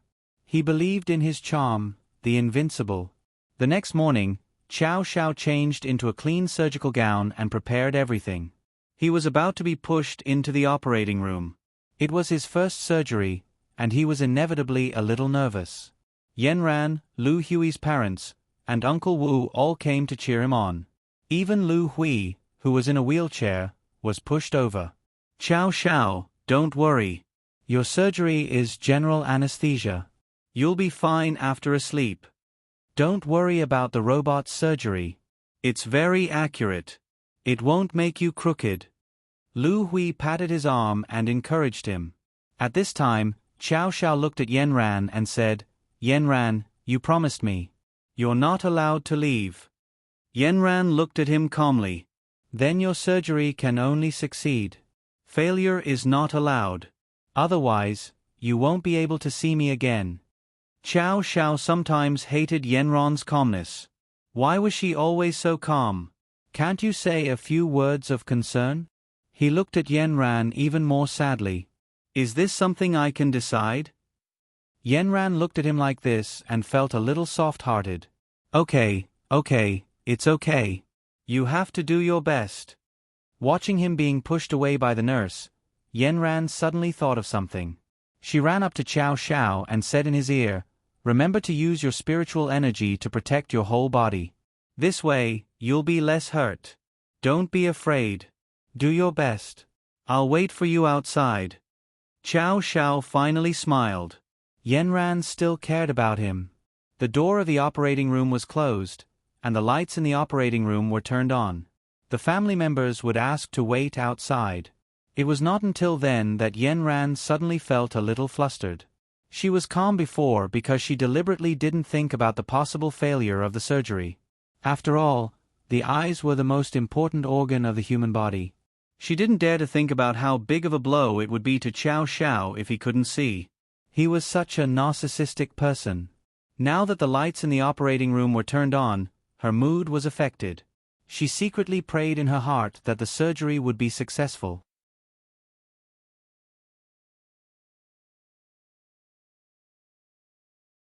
Chapter 40. The air conditioner in the corridor of the operating theater was warm, isolating all the winter coldness outside the window. Yenron's heart was alternating between hot and cold. At this moment, she suddenly had a deeper understanding of the number of 50%. The possibility of success was 50%, and it might fail. She wished that the 50% would be 100% bright outside, and the stars at night would be 100% dark. Unfortunately, it was this 50% that made her heart feel uneasy and suspended in mid-air. Qiao Xiao had been in for almost half an hour. According to the experience of previous surgeries, the first half of the hour was to be anesthetized, and the operation would start after he was completely unconscious.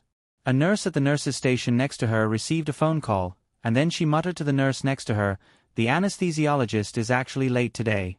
It's so strange. Shouldn't he be ready a long time ago?" Yenran heard the voice, raised her head and asked, "Who's the anesthesiologist who's late for the surgery?" The nurse was originally whispering, but suddenly being exposed, she panicked a little. "This is an internal matter of the hospital, don't ask. Tell me, who's the anesthesiologist who's operating on?" The young nurse saw that Yenron's eyes were as cold as steel knives, as if she would be cut in half immediately if she didn't answer. She couldn't help but say, "The one who operated on the eyes of the most handsome guy just now." No, how could this be? Is it still the original anesthesiologist? Why is he late? Yenran continued to ask, and her voice became colder. The original anesthesiologist suddenly fell ill, and a new anesthesiologist was replaced. But don't worry, he's already in. How could things be so coincidental?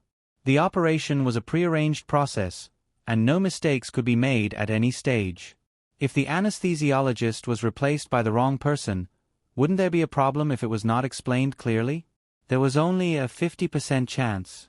Would it be reduced to 30% because of the anesthesiologist? Yenran couldn't help but be a little worried. She thought about it and quickly ran back to the ward to find a doctor on duty and asked him about the anesthesiology. However, the doctor wasn't very clear about Xiao Zhao's anesthesia. But he told Yenran, "Sai, why is he sick? I saw him this morning." "Where did you see him?" Yenran grabbed his arm in a hurry. "It's in the corridor in front." The doctor didn't know what had happened. Under Yenran's ferocious gaze, he said what he had seen. Yenran immediately rushed into the corridor in front of her. She went into every single safe passage, including the storeroom and the men's toilet. She didn't care about anything else. She just wanted to confirm a guess in her heart. She hoped that she was wrong. When she pushed open the door of the fifth storage room, she found a person fainted behind a big broom. It was obvious that after he fainted, someone had moved him here and covered his body with a broom. Yenran immediately called someone to check, and soon several security guards came to the hospital. When they discovered such an abnormal situation, they quickly reported it to their superiors. After confirmation, unfortunately, Yenran guessed correctly. This was the anesthesiologist who was going to perform the anesthesia this morning. Yenran was so anxious that she felt a little dizzy. It was really impossible to guard against. She looked at her phone. At this time, Xiao Xiao had been in for nearly an hour and a half. She didn't know if she could make it in time. Her heart was beating rapidly. The hospital also knew the importance of this matter. They immediately sent someone to the operating room to inform them to stop quickly. There was a safety accident. However, Xiao Zhao's operation was at a critical moment. The doctor was using a mechanical arm to set the program and was operating on Xiao Xiao. The program was set, and there was no way to stop it. The doctor who was operating saw someone waving outside, but he didn't know what was really going on. The operating room was closed, and no one could enter. The anesthesiologist who they were most worried about quietly left the operating room after the anesthesia in the morning and was long gone. Xiao Xiao had already entered a deep coma and didn't know anything. Yenran waited anxiously outside the operating room. She couldn't do anything at this time. She couldn't feel anything except for her rapidly beating heart and the fierce cold wind outside the window. The security guard who entered the operating room walked out. He shook his head at Yenran, meaning that he couldn't do anything. The operation was already in progress. At this moment, the hospital director also rushed to the door of the operating room. "Where's that person?" "I'm sorry, that person is nowhere to be found." The security guard lowered his head in shame. "What about the operation now? Is it still going on? How's the patient?" The doctor was in the middle of the operation. Because it was a mechanical arm, he couldn't stop at the moment. He could only wait patiently. "Don't you have any other way? How is Xiao Xiao now?" Yenran suddenly felt a burst of anger break through her heart and shouted loudly. "Miss, don't be anxious. I'm the director here. I'm an ophthalmologist. I'll go in and take a look first. I swear on my integrity. I'll definitely do my best to save the patient." Yenron's heart was getting more and more flustered. She looked at the back of the director walking into the operating room and wanted to follow. But she was stopped. The door of the operating room was like a cold iron fence, isolating her. Uncle Wu came forward and pulled Yenran. "Miss Yenran, young master is blessed. I believe he can survive." Yenran didn't tell Uncle Wu about the fake anesthesiologist. Wu Bo thought that Yenran was just worried about whether Xiao Zhao's operation was successful. He saw Yenran so angry, but he comforted her first. "Young master is young and healthy. There's no problem." Yenran looked at Uncle Wu's slightly gray hair and said nothing. She sat on the chair next to him and buried her face in her hands. The sound of the cold wind outside was getting louder and louder. It seemed to blow into Yenron's heart through the window. The nurses next to her didn't dare to say anything. They didn't expect such a big thing to happen. Looking at Yenran at this time, they couldn't help but sympathize with her. Yenran was really helpless at this time. It was like watching a child fall into the water. She had a lot of skills, but there was nothing she could do about it. The light in the operating room corridor was very bright, but at this time, Yenran hoped that it could be dimmed a little. She didn't want her to see her fear. Time passed minute by minute. About an hour later, Yenran sat on the chair motionlessly. She returned to her expressionless state. But if Xiao Xiao was here at this time, he would definitely see the white steam bun above her head. Finally, the light in the operating room went out. The doctor and the director walked out with tired faces. Yenran was a little absent-minded. She really didn't want to hear the words, "We've done our best." She sat on the chair and didn't stand up. Instead, she waited for the director and the doctor to announce the final result. She saw the director walking towards her. He frowned and said to Yenran, "The operation was very successful. It's just that the patient was given too much anesthetic. We don't know when he will wake up." Yenran's eyelashes fluttered. Her fingers gradually tightened. She stood up and asked, "Can I see him now?" At this time, 2 other doctors had already pushed out the sleeping Xiao Xiao. At this time, his expression was calm and his face was as white as a sheet of paper. Even his originally rosy lips had lost their color. At this time, he was like a sleeping prince, waiting for his beloved princess to kiss him awake. Yenran knew that she couldn't leave. Not only could she not leave, but she also had to transfer her people over. He could not let the people here get away with it again and again. After Xiao Xiao returned to the ward, she called Huagang and told him that the Charm Lord's henchman had appeared here. He had to quickly send people to arrest him and bring him to justice. The hospital's cameramen were very helpful this time. After Huagang and the others got the video, they quickly followed the clues and directly caught all the people in the network. Yenran finally felt relieved. She could stay here and accompany Xiao Xiao in peace and help him through this difficult time. At this time, Xiao Xiao was lying there in a vegetative state. He was lifeless. Even the little black bun on top of his head was sleeping soundly. After the examination, the anesthesiologist directly gave him 3 times the anesthetic dose. If it was an ordinary person, he would have died during the operation. However, because Xiao Xiao had demonic energy in his body, and at the same time, he listened to Yenran's words and guided a lot of spiritual energy to protect his body. The operation was very successful. His eyes recovered very well. The doctor had already removed the bandages. Xiao Xiao was now sleeping in his own dream. In his dream, he returned to the devil world and became that good-for-nothing rich kid again. Every day, he ate, drank, and played happily with a group of bad friends. However, every night when he slept alone, he always felt that he had forgotten something. He played in the devil world for a few days in a daze. At night, the worry in his heart deepened. Slowly, he was afraid. At night, he was afraid to see his emotions clearly. Finally, one day, he made up his mind to look for his missing person. Thus, with the help of his demonic energy, he flew everywhere in various spaces. At night, there was a force guiding him.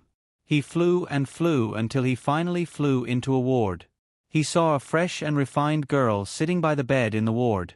At this time, she was resting with her eyes closed. There were bruises under her eyes. It was obvious that she hadn't rested well for many days. He recognized her. This was the Yenran that he was worried about.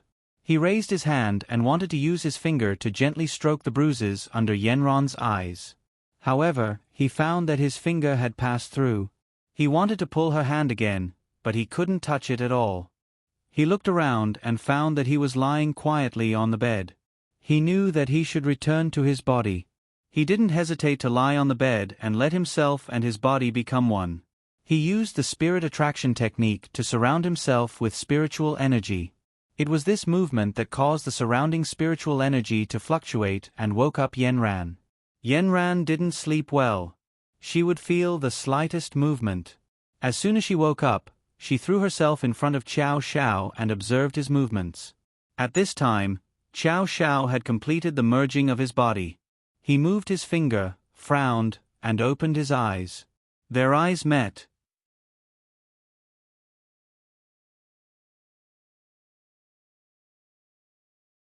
Chapter 41. Reflected in Qiao Xiao's eyes was a beautiful and refined face, as quiet as the winter snow and as noble as a glacier. For the first time, Qiao Xiao saw rosy lips, as if the whole white face was on fire. The slightly healthy pink on the cheeks was lustrous and translucent, and the small nose was slightly raised. The only flaw was that there were dark circles under her eyes. At this time, Yanran's eyes were filled with tears because of excitement. Her lips trembled slightly as she called out Qiao Xiao's name. Qiao Xiao couldn't help but reach out his hand and touch the dark circles under her eyes. He used a little devil energy and ran it through his fingertips. After he touched it, the dark circles disappeared. Perfect. His fingertips were suddenly caught by Yanran, and Yanran's eyes were full of worry. Qiao Xiao, you're finally awake. Can't you see? Qiao Xiao was stunned for a moment. He realized that Yanran must have thought that he was blind and was touching something. He grinned, and the warm winter sun enveloped the whole room. He suddenly had the idea of teasing Yanran, and turned into a crying face. The temperature of the whole room suddenly dropped by 2 degrees. Yes, it's still blurry. I can't see clearly. Yanran was anxious. Wait a minute, I'll call the doctor. Yanran turned and ran. Yanran's anxious look warmed Qiao Xiao's heart. He looked at Yanran running out of the room and smiled foolishly. The doctor soon came, and a large group came. Even the director heard the news and came. The hospital had a lot of responsibility for Qiao Xiao's medical accident. Now that the patient had finally woken up, it was great news for them. They were also very strange. Generally speaking, excessive anesthesia would damage the patient's mental system. It was possible that the patient would be in a vegetative state for a long time or die directly. Qiao Xiao could wake up. It was a miracle given by God. Qiao Xiao cursed in his heart. If I wasn't the crown prince of the devil world, I would have died long ago. From the doctor's conversation, he already knew that he had been harmed again. But this time, he didn't know about it. When he found out, he broke out in a cold sweat. Lu Hui had told him that those who survived a great disaster were bound to have good fortune in the future. It seemed that this disaster was not over yet. The doctor announced that Qiao Xiao was basically fine, but Yanran still asked anxiously, his eyes still can't see clearly. What happened? The doctor was a little puzzled. I checked his eyes. The layer of fog is gone. The operation was successful. If he still can't see clearly, it means that he hasn't recovered. Eyes are fragile organs that need long-term care. Don't worry, it will get better one day. Don't use your eyes too much for now. Take good care of it and eat more food that protects your eyes. Yanran wrote them down one by one. After the doctor left, she told Qiao Xiao to rest assured that the bad guys had been arrested. After this ordeal, Qiao Xiao finally knew that his eyes were fine, and his color blindness was cured. Although there were some twists and turns in the process, the ending was good. He looked at Yanran's little mouth and felt that it was very novel. Before, Yanran was quiet and cold, not like now. Since he was injured, their roles seemed to have reversed. However, Qiao Xiao enjoyed Yanran's concern. As he spoke, the little white bun on top of his head revealed its original color. It was purple. At this time, it was jumping up and down with excitement. It could be seen how happy Yanran was. If it could go on like this, Qiao Xiao continued to pretend to be pitiful. Yanran, I want to drink water. Yanran, I want to go out and bask in the sun. Yanran, tell me a story. It was warm and comfortable, calm and cozy. Until one day, Qiao Xiao sat on the bed and listened to TV. As a patient with bad eyesight, of course, he could only listen to TV. Yanran changed a channel for him where there was a street dance. It was good to let him listen to music. The TV was playing a wonderful street dance competition. The more he listened, the more excited he became. Later, he couldn't help but sit up from the bed, completely forgetting that his eyesight was bad. He stared at the TV and said to Yenran accidentally, "Why are these street dancers dressed so brightly?" Yenron's hand that was peeling an apple paused. She looked at the black bun on top of Qiao Zhao's head and jumped up and down excitedly. Then she looked carefully at his eyes. They were bright and spirited. The corners of his eyes were raised and there was a smile in his eyes. He didn't look like a blind person at all. Yenran slammed the apple and the fruit knife on the table. She walked to Qiao Xiao, raised a finger and asked, "How many is this?" Qiao Xiao was excited. He looked at Yenran's finger and answered without hesitation, "1." Yenran picked up a book next to her. The cover was red. She put it in front of Qiao Xiao and asked, "What color is this?" Qiao Zhao's mind was not on Yenran at all. He felt that Yenran was blocking him from watching TV. He replied impatiently, "It's red. Get out of the way." Yenran walked in front of the TV and directly turned it off with a barbaric operation. "Yenran, what are you doing? I'm happy to watch it." Yenran walked to Qiao Xiao with a fake smile and said, "Happy to watch it? Are your eyes better?" Qiao Xiao immediately reacted. He immediately leaned against the pillow behind him and covered his head with the quilt. He began to cry sadly, "I could see a little just now, but now I can't." Yenran was so angry that she directly pulled the quilt away from Qiao Zhao's head and said, "How dare you pretend for me? You've delayed my work." Qiao Xiao saw that his trick didn't work. He immediately took Yenran's arm and said coquettishly, "I was wrong. My eyes suddenly got better yesterday.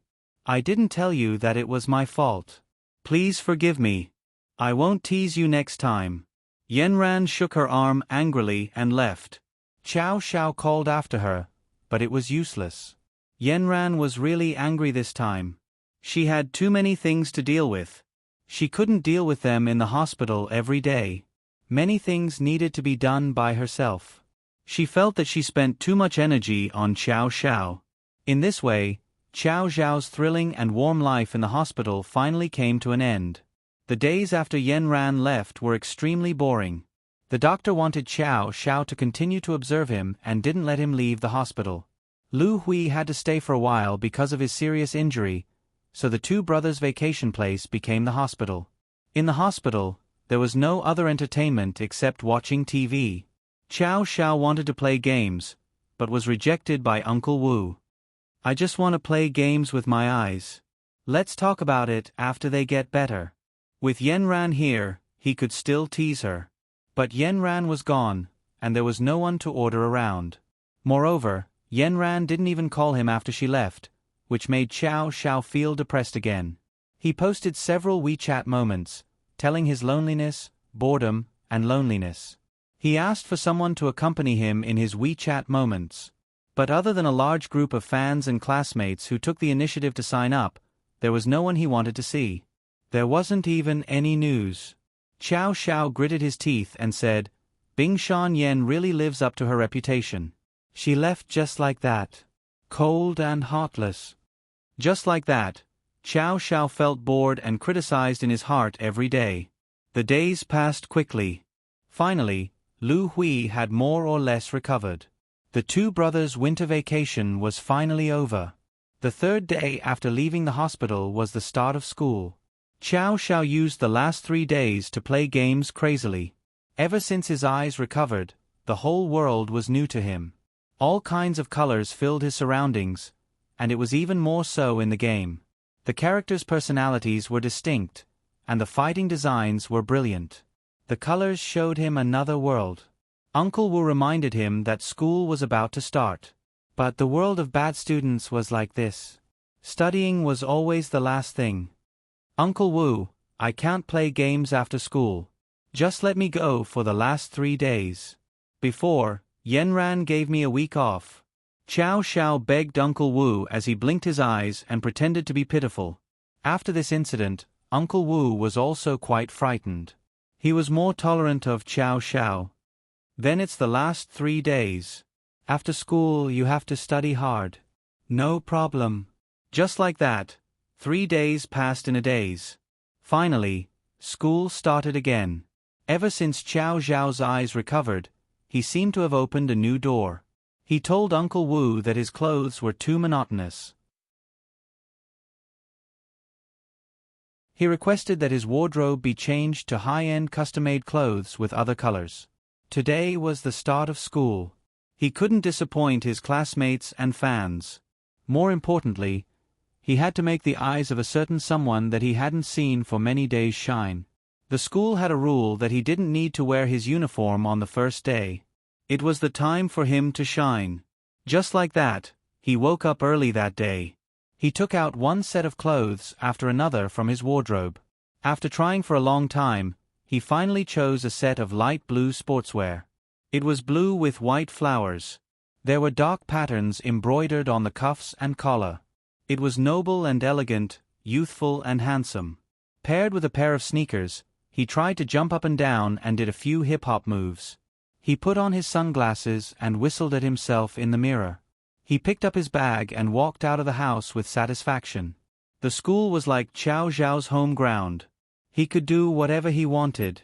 Today was especially good. Qiao Zhao changed his black, white, and gray clothes. As soon as he entered school, he was on the top of Cheba's 9 palaces grid. Hashtag coming with the wind, like a flower blooming, the blue sea, the fish leaping up. Hashtag Pandora's box. Brother Qiao's peerless beauty leads the coquettishness. Top 9 palaces grid to comfort everyone's hearts that have been empty for a long time. Big frog at the bottom of the pit. All the romance in the world is because of your brother Qiao. I'm only missing a pair of sneakers. A jade spring, clear eyes, elegant youth. Little Jar loves photography. Love, love. Brother Qiao's fan club. The romance of the Milky Way is all yours. Expired biscuit, the love in the clouds, every one of them is a throbbing heartbeat that can't be hidden. Gluten that loves dumplings. There are many people who like you. You don't need me. I like very few people, only you. Waves with you. Let me engrave this moment in my mind. Lasting, the kite has the wind, the dolphin has the sea, and I have you.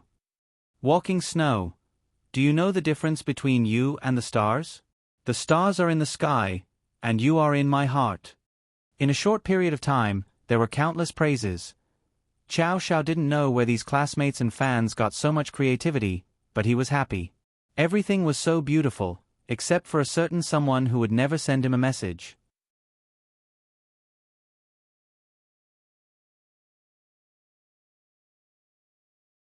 Chapter 42. On the first day of school, it was as if everyone had just woken up from a nap. After being woken up by the familiar bell, everyone in the school stretched their bodies. Then, everything became lively. The students in the school ran at the front, and the wind followed behind them as they ran towards the field. They chased after each other, afraid that the wind would catch up with them. In the classroom of grade 1-3, Qiao Zhao looked at the empty seat in front of him. He felt so bad that he wanted to grab something and stuff it in. He asked around, but no one knew where Yanran went. Brother Qiao, today's the first day of school. Let's go play ball in the afternoon. Zhang Deong had waited so long for school to start. He had been waiting for the stars and the moon. Finally, he could play in the team competition. Let's go and find something to fill up. Qiao Zhao grabbed his bag and walked out with Zhang Deong. What do you mean by fill up? Brother Qiao, I haven't seen you for a month, and your speech has become more profound. The two talked as they walked, and their voices drifted further and further away. It was like this for a few days in a row. The seat in front was always empty. The emptiness made Qiao Zhao's heart flutter like 1,000 autumns, unable to settle down. She felt so uncomfortable that her heart was scratching at her liver. She couldn't contact her phone at all, let alone her WeChat moments. Brother Qiao, did you hear? Sister Yanran seems to have gone to the International Olympic competition. I heard she won a big prize. The loudspeaker Ma Xiaoxian rushed to Qiao Zhao as soon as he heard the news. It was as if he was here to show off his achievements. Before Qiao Zhao could say anything, Zhang Deong shouted, "Wow, that's awesome. Is it true?" "Of course it's true. The teacher is going to post the good news on the bulletin board." Ma Xiaoxian patted his chest, implying that his words were absolutely reliable.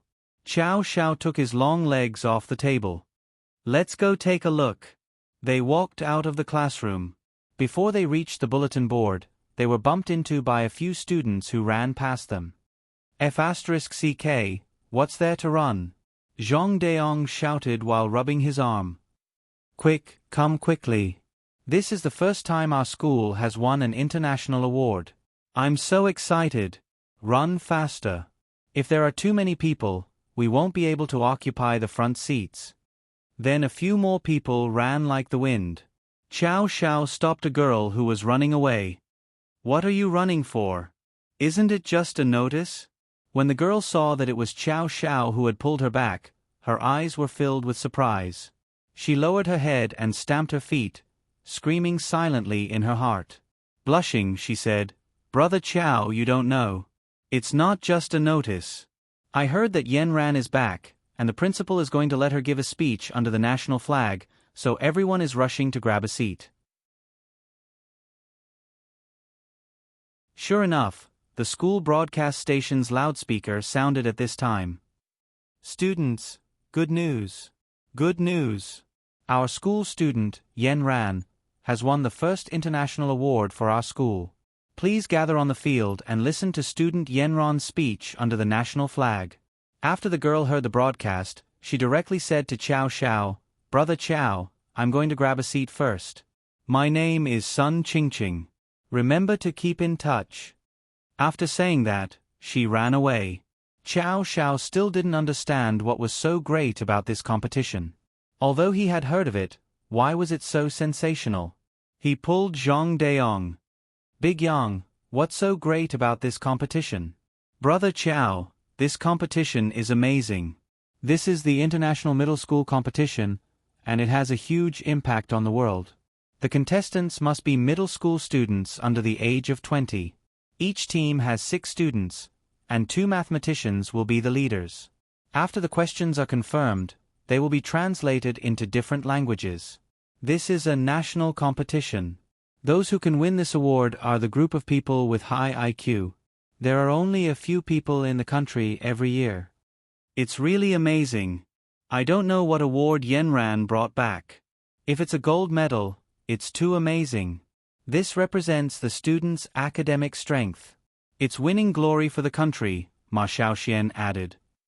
"I heard that with this award, they will be directly recruited by the top universities in advance.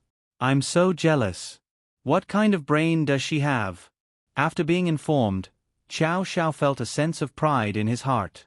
"Yanran, good job." He also wanted to go and see.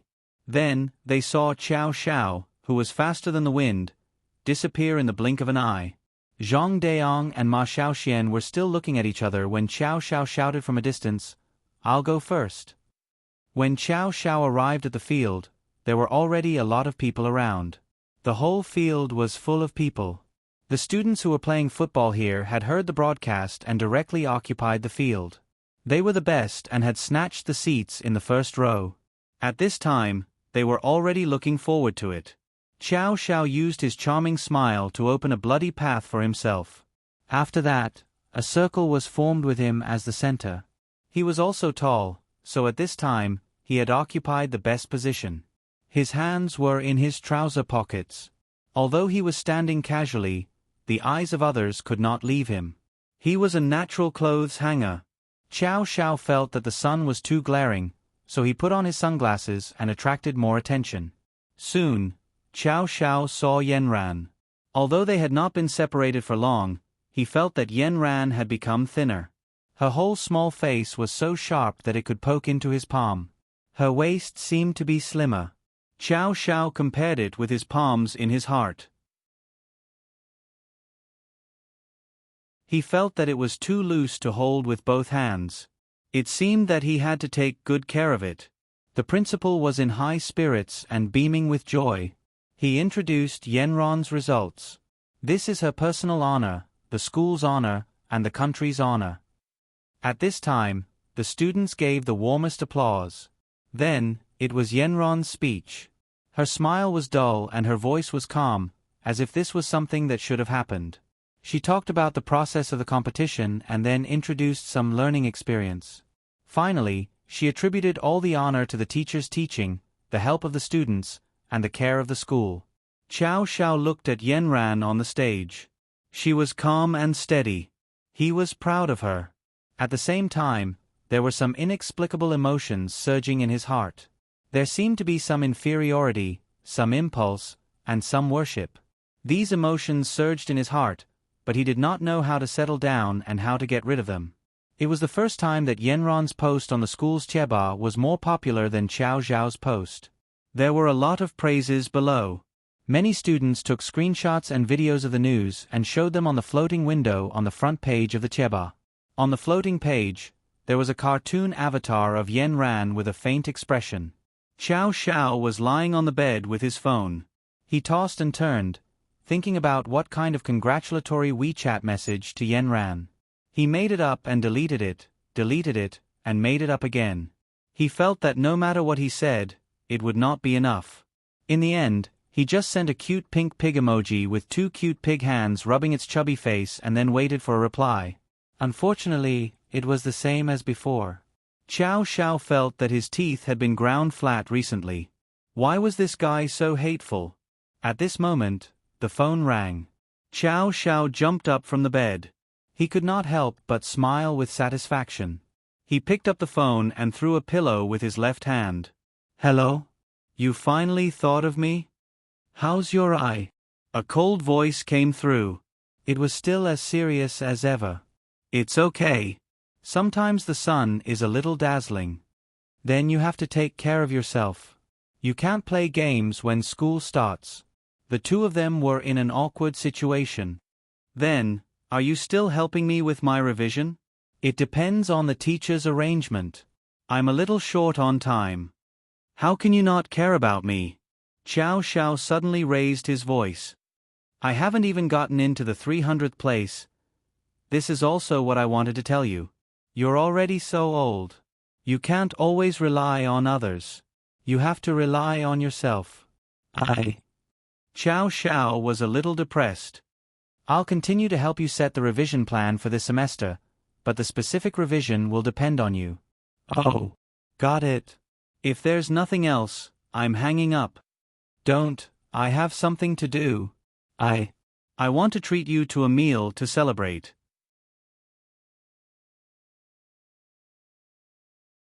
"I'm a little busy these few days. I might not be free." "Then I'll wait until you're free." After Yenran hung up the phone, Xiao Xiao did not hang up for a long time.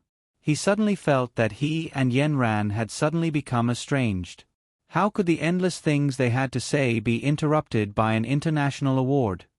"Brother Lu, let me tell you a piece of good news. Yenran won an International Olympic Award." Xiao Xiao thought about it on the bed for a long time. In the end, he still called Lu Hui and told him everything he wanted to say to Yenran.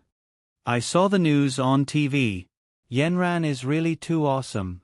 She's the pride of our country." Lu Hui was not stingy with his praise for Yenran. Lu Hui's words simply touched the bottom of Xiao Zhao's heart. He felt sweet in his heart. It was as if Lu Hui was praising himself. "But Brother Lu, I realized that after Yenran won the award, she seemed to have become estranged from me. I haven't seen her for almost half a month. When I talked to her on the phone just now, why did I feel like I didn't have anything to say?" Xiao Xiao said with incomparable grievance. "How can that be? Yenran took care of you in the hospital for so long. How can she be estranged? Is it because she's been too busy recently? Didn't she help us catch the bad guys? Or is it because you're thinking about other things again? It seems like it. Why do I suddenly feel like I'm not worthy of her?" Xiao Xiao said to Lu Hui what was in his heart. "Damn, you're a super school hunk. How can there be a girl who doesn't like you? Do you have to be so unconfident? But Yenran is really much better than me. My grades are worse than hers. It's like heaven and earth. What's the use of just having a face? She looks at my face like it's Guan Yu. I can't attract her at all. This is what I want to say to you. What are you going to do? Are you going to keep swaying like this? You're a prince who came to the human world to gain experience. You have to learn something. I'm not cut out for learning. If you insist on making me learn, won't that be asking for my life? Between your goddess and your grades, you have to choose one. Otherwise, do you think you can catch up with Yenran? I'm not trying to discourage you, but Yenran is such an excellent girl. It's hard to find someone like her. She's so good to you. Don't embarrass her. I know, Brother Lu. I'll think about it again. Xiao Xiao lay back on the bed dejectedly. Lu Hui was right. What should he do? It wasn't that easy to catch up with Yenran. After a while, he got up for the first time and took out his books to study. No matter what, the last place in the grade couldn't be with the first place in the grade. He first set a small goal for himself. He must get into the 300th place.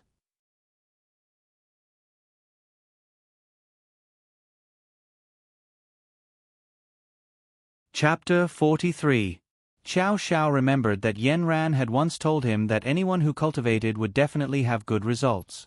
This was because cultivators would use a bit of their spiritual energy in their minds. That way, it would be like using cheats, and learning anything would be very easy. Xiao Xiao had not grasped this trick yet, but it first gave him a bit of confidence. Usually, whether it was dancing, singing, or sports, he was better than others. First, he had talent. Second, if he added a bit of demonic energy, he would simply be an existence that surpassed humans. Xiao Xiao was stimulated by Yenran and was determined to catch up with his results. Sharpening a knife would not delay the work of cutting firewood.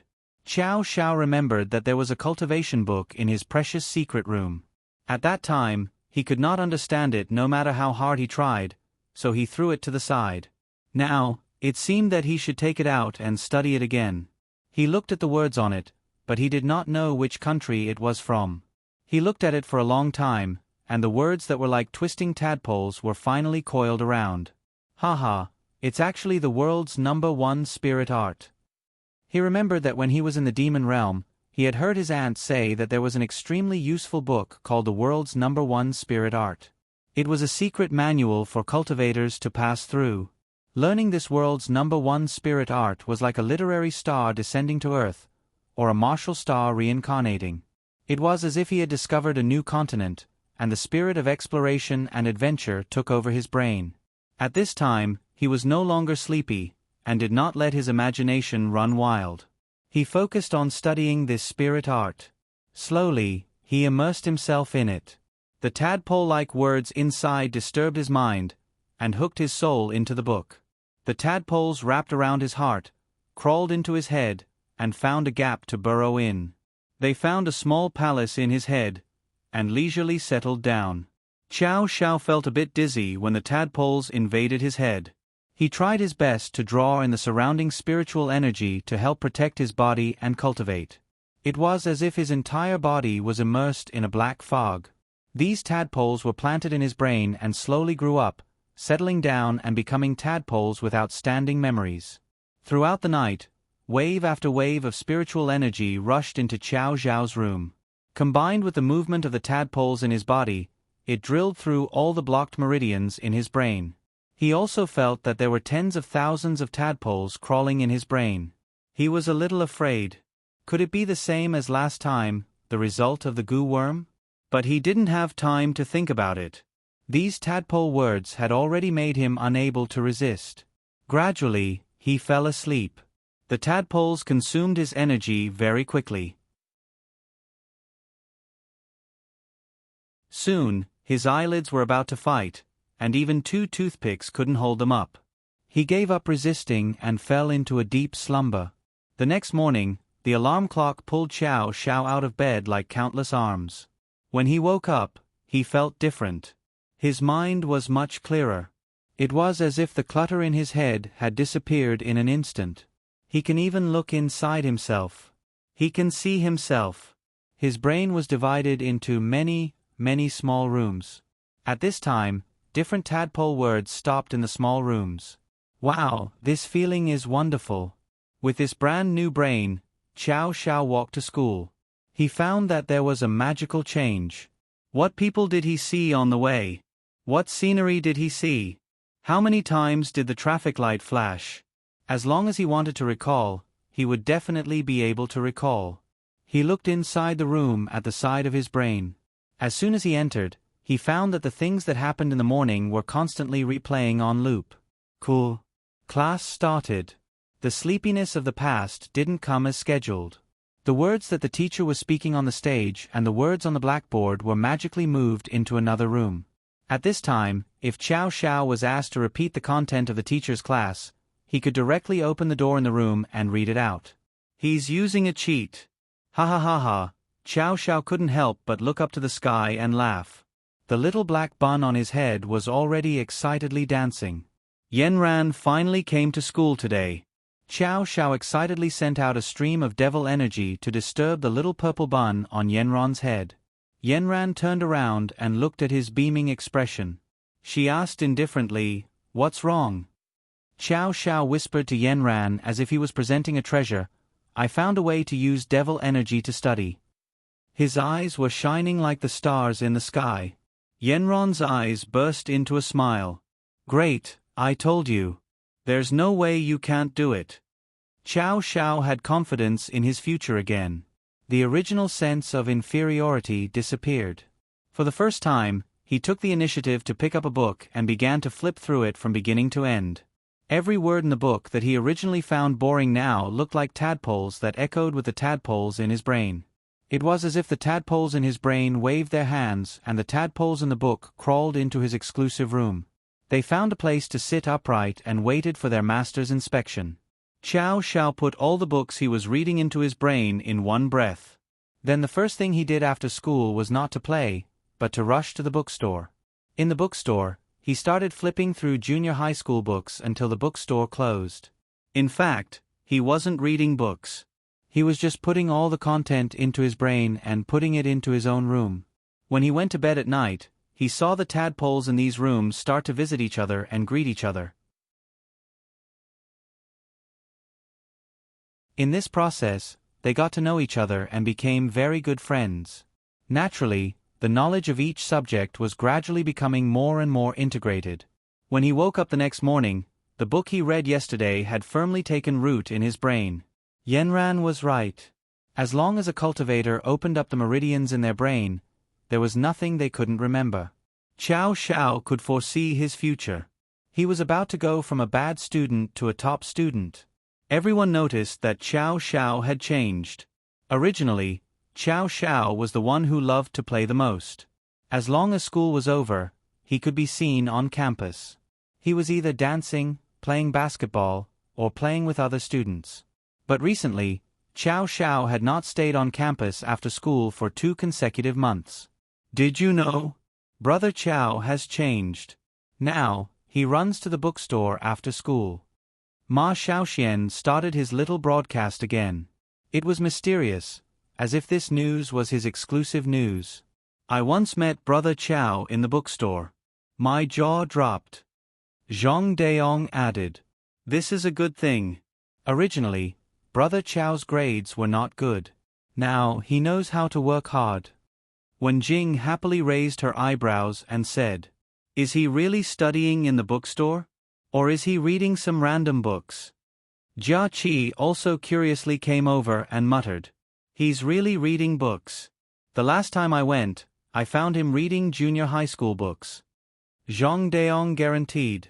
Brother Qiao's junior high school foundation was not solid, so now he knows how to work hard. Wow, what reason do we have not to work hard? Brother Qiao is already so outstanding. If his grades get better, wouldn't he leave us in the dust? Jia Qi enviously said, Yes. I have to hurry up and study. The midterm exam is coming soon. Time flies. Ever since Xiao Xiao was obsessed with studying, he put aside his thoughts and worries about Yanran. Yanran was very satisfied with his current state. Boys should be like this. They should put their career first. However, Xiao Xiao was not completely focused on his career. He just integrated all the knowledge in his brain into a fixed room. His other thoughts would not rest. Every few days, he would bring some small gifts for Yenran. At first, Yenran thought it was a gift from a young girl and gave it to her. However, Qiao Xiao repeatedly assured her that he chose it himself. Or rather, he made it himself. Yenran felt a little sweet in her heart. Just like that, the midterm exam came quickly. The class was filled with wailing. Why is the midterm exam so soon? I feel like school started just yesterday. I heard that this midterm exam is a city-wide joint exam. It will be very difficult. Isn't that going to be a dead end?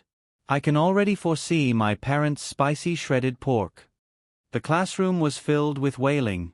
This time, Qiao Xiao was secretly pleased. He would never hate exams as much as he used to.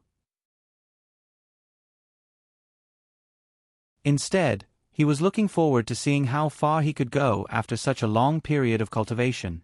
He had already finished reading all the books for junior high school. He had not had time to read the books for senior high school. However, he also listened carefully in class. He was full of confidence for this exam. The exam lasted for 3 days. Qiao Xiao woke up early and put on his school uniform. He unzipped his school uniform and wore a light blue long-sleeved shirt. It was as refreshing as the blue sea. He put his hands into his trouser pockets and put on his sunglasses. No one would believe that he was not a star. Ever since his eyes recovered, he liked light blue. It was the color of the sky and the sea. He liked this feeling of vastness too much. It was like his heart, yearning for freedom, yearning for the blue sky and the sea. This exam continued to be divided into classes according to the previous grades. Qiao Xiao naturally walked into the last classroom that he was familiar with. After this exam, he believed that he would not be here anymore. However, he still liked the atmosphere here. The students here were very united and friendly. It was as if they were a family during the exam. The teachers were the same. They were like kind parents, giving appropriate tolerance when the children made mistakes. He read the newspaper and drank tea. The exam was over just like that. Qiao Xiao found that there were 2 new faces in the exam hall. He smiled and went up to greet them. The 2 children were very happy. They added each other on WeChat and winked at each other. Qiao Xiao was happy. It seemed that they had adapted quickly and had grasped the essence of the last exam hall. He sat in his seat, which was the 2nd row from the back. He scanned every small room in his mind and found that every little tadpole was sitting upright, as if they were also about to take their first big test in their lives. Qiao Xiao smiled with satisfaction.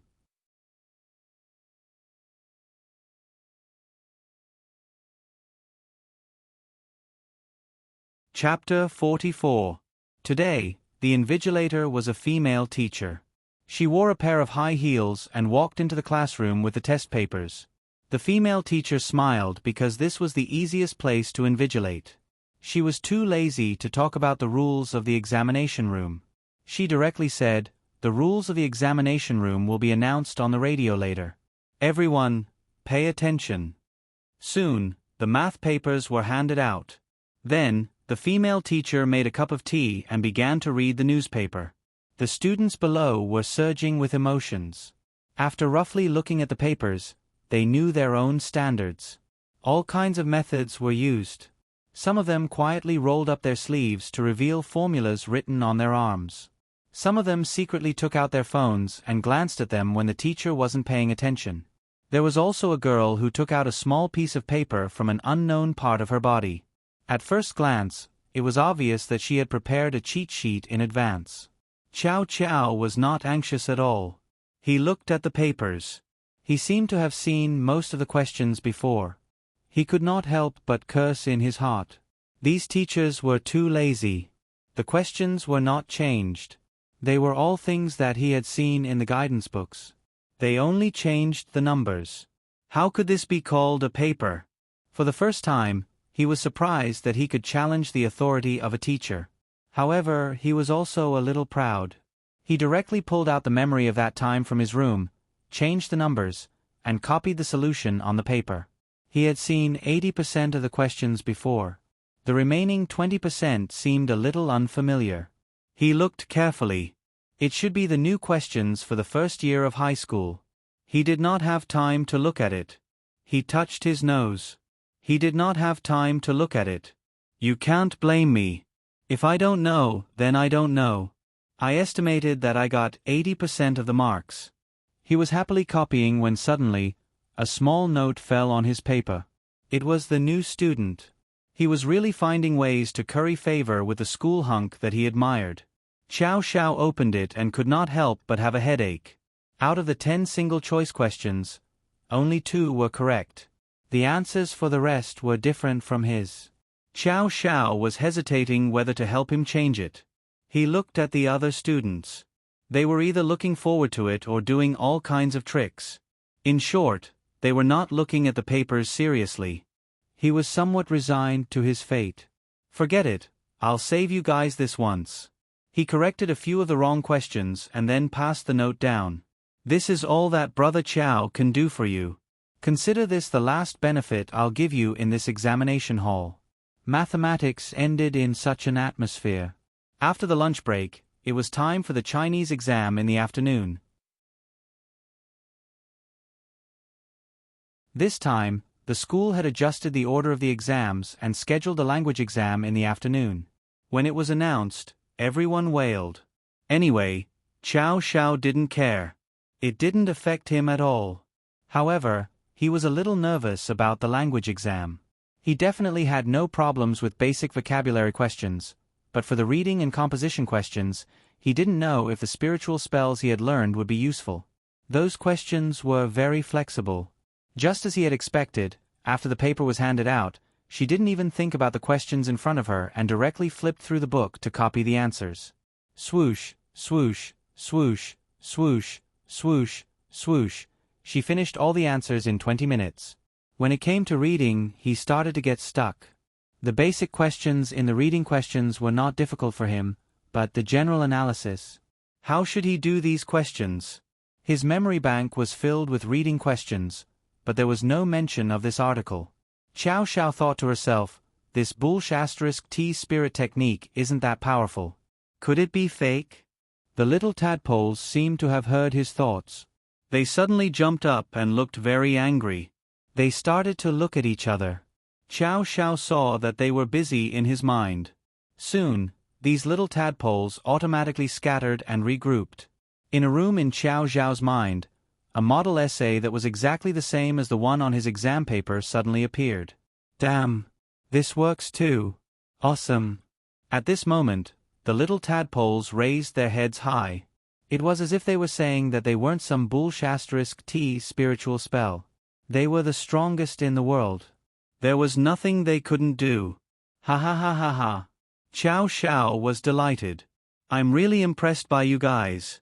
Chow Chow was in a good mood as he copied the answers. He now had a smart robot in his mind. Not only could it copy the answers mechanically, it could also adjust according to the situation. It was really too cool.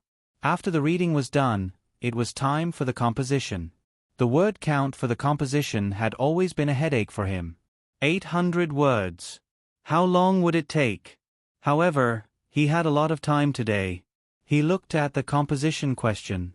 It was a paragraph of ancient prose. Damn. Just looking at it gave him a headache. There shouldn't be any ready-made composition that he could copy. He looked around in his mind and really found an identical ancient prose. There was a translation at the bottom. Chow Chow took a closer look. Oh, so it was about trust. She used an ancient example to write about the theme of trust. The little tadpoles in his mind had learned their lesson. They didn't need Chow Chow to take the initiative to ask them. They listed all the examples of trust that Chow Chow had seen before. Chow Chow thought for a while and the overall framework was formed. It wasn't that he didn't know how to write the composition before. It was just that he didn't have the content to fill in. Now that the framework was set, all he had to do was to write examples. This exam was the easiest one in history. Chow Chow was relieved. It was as if a big stone had been lifted from his heart. He also knew his shortcomings. Because he read too few books, he didn't have much stock in his mind. It seemed that he had to go to the bookstore in the afternoon. Chow Chow handed in the paper half an hour early. When he left the classroom, he turned back and looked at the other people in the classroom with sympathy. However, he found that the other students in the examination room were also looking at him with sympathy. He touched his nose and waved his hand. The next day, the female teacher was invigilating the English exam. It was the same scenery, but a different feeling. After a day of testing, Chow Chow already had a card up her sleeve. More importantly, yesterday afternoon, he crammed in the bookstore to study the English questions from junior high to senior high and the textbooks. He found that learning English was quite easy, especially the exam questions. He repeated the same word many times. Even the little tadpoles in his mind started to doze off. The repetitive memory was too boring. As soon as he arrived at the examination room, someone greeted Chow Chow. "Brother Chow, today's the exam. You won't sleep again, right? I still remember that your feat last time caused a sensation in the whole school." Chow Chow also remembered. He smiled happily in his heart. Last time was an accident. Let's see how your brother Chow will make history today. Brother Chow, I heard that you've been working very hard recently. You go to the bookstore right after school. There's beauty in the book, and there's a house of gold in the book. The little tadpoles in Chow Chow's mind were swinging leisurely. They weren't nervous about the upcoming exam at all. First, the listening test. Chow Chow put on the heavy headphones and felt that he was in a recording studio. He was still a little worried about the listening test because he was reading paper books. He didn't put the audio into his brain. But he was relieved soon. Even if his listening wasn't good, he should at least score 70 or 80 points. Recently, he also found that there was a particularly big benefit. Previously, he couldn't control his devil energy. But after practicing the world's #1 spiritual art, it seemed to have eased a lot. The last time he fell asleep during the English exam, it was because the devil energy challenged him and caused him to recover. But this time, the devil energy in his body was soothed and peaceful. It seemed to have entered a virtuous cycle. It really was the world's #1 spiritual art. Chow Chow thought about it and started the listening test. A conversation sounded in his ears. His mind immediately corresponded to the original question in a certain room.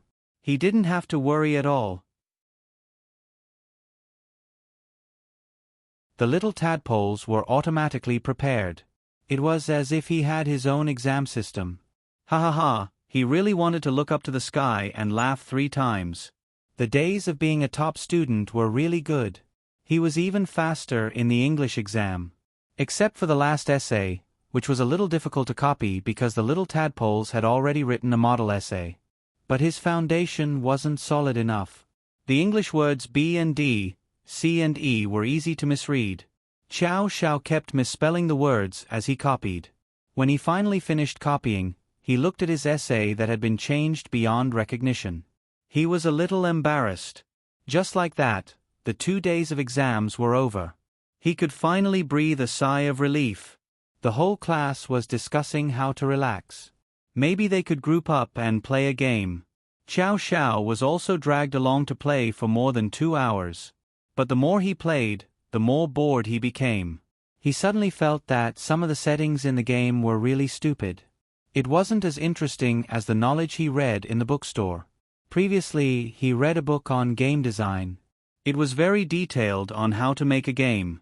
He was like a designer behind the scenes. He was more obsessed with how to design the game than how to experience the game. After playing for a while, he said goodbye to everyone and went straight to the bookstore. He wanted to see how the game he was playing was designed. Hi, Chow Chow. Chow Chow was engrossed in the game encyclopedia. Suddenly, he felt a pat on his shoulder. He looked back. It was Yen Ran. Yen Ran was wearing a neat school uniform. She was holding a book in her hand. Chow Chow was very happy. Yen Ran, you're here to read too. I've been here every day recently. Then, this is for you. Yen Ran handed him a thick Java language book. What is this? Chow Chow asked as he flipped through the book. Aren't you interested in computer games? This is a basic advanced book. How did you know I'm interested in this? Qiao Zhao's eyes sparkled. He looked at Yanran with a surprised expression. Uncle Wu told me. He said you've improved a lot recently. You've been reading books when you go home. Qiao Xiao scratched his head embarrassedly. Yanran, I realized that I've been enlightened too late. I just realized that reading books is really interesting. Even my demonic aura has calmed down a lot. I know you're the best. Yanran's eyes were shining. She had a look of admiration. This light immediately shone into Qiao Zhao's heart. It was as if she was encouraging him to open a path to a bright future. Qiao Zhao's heart surged. What could make him happier than Yanran's affirmation? Yanran, let me treat you to a meal. I haven't eaten with you in a long time.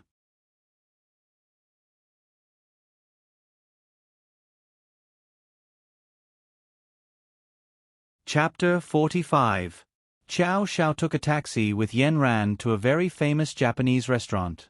Since the last time the two parted ways at the hospital, they had not really been alone together. Since Qiao Xiao was obsessed with learning, he no longer thought about nonsense all day. Yanran was very satisfied with Qiao Xiao's performance during this period of time. Before, Qiao Xiao always looked like a playboy. Other than making girls happy and acting handsome all day, he basically did nothing serious. Now seeing that Qiao Xiao was willing to take the initiative to learn, it really made her very happy. During this period of time, she was very busy.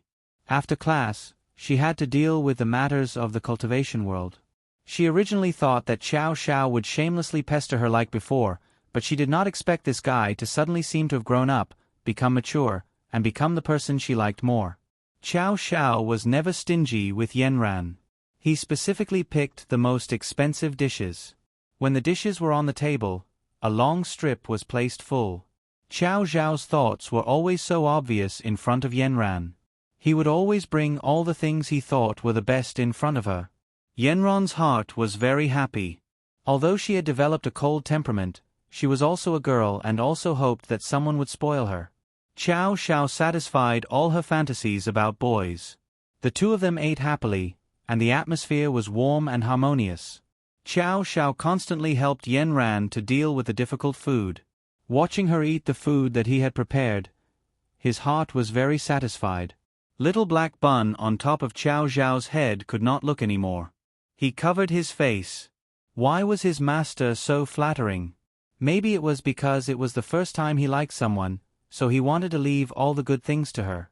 Little purple bun proudly crossed his legs and swayed back and forth on top of Yanran's head. The two little buns glared at each other and turned their heads away. Warmth flowed between the two of them. There was always a trace of tacit understanding. Needless to say, this faintly discernible feeling was the most beautiful meeting in the world. Yanran. A probing voice sounded from behind. The smile on Yanran's face did not fade. She turned to look behind her. Huagang, is that you? Yanran regained her cool voice. Yanran, it's really you. I thought I was mistaken.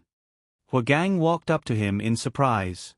I was having a meal here with two of my classmates. I didn't expect to bump into you. It's really fate.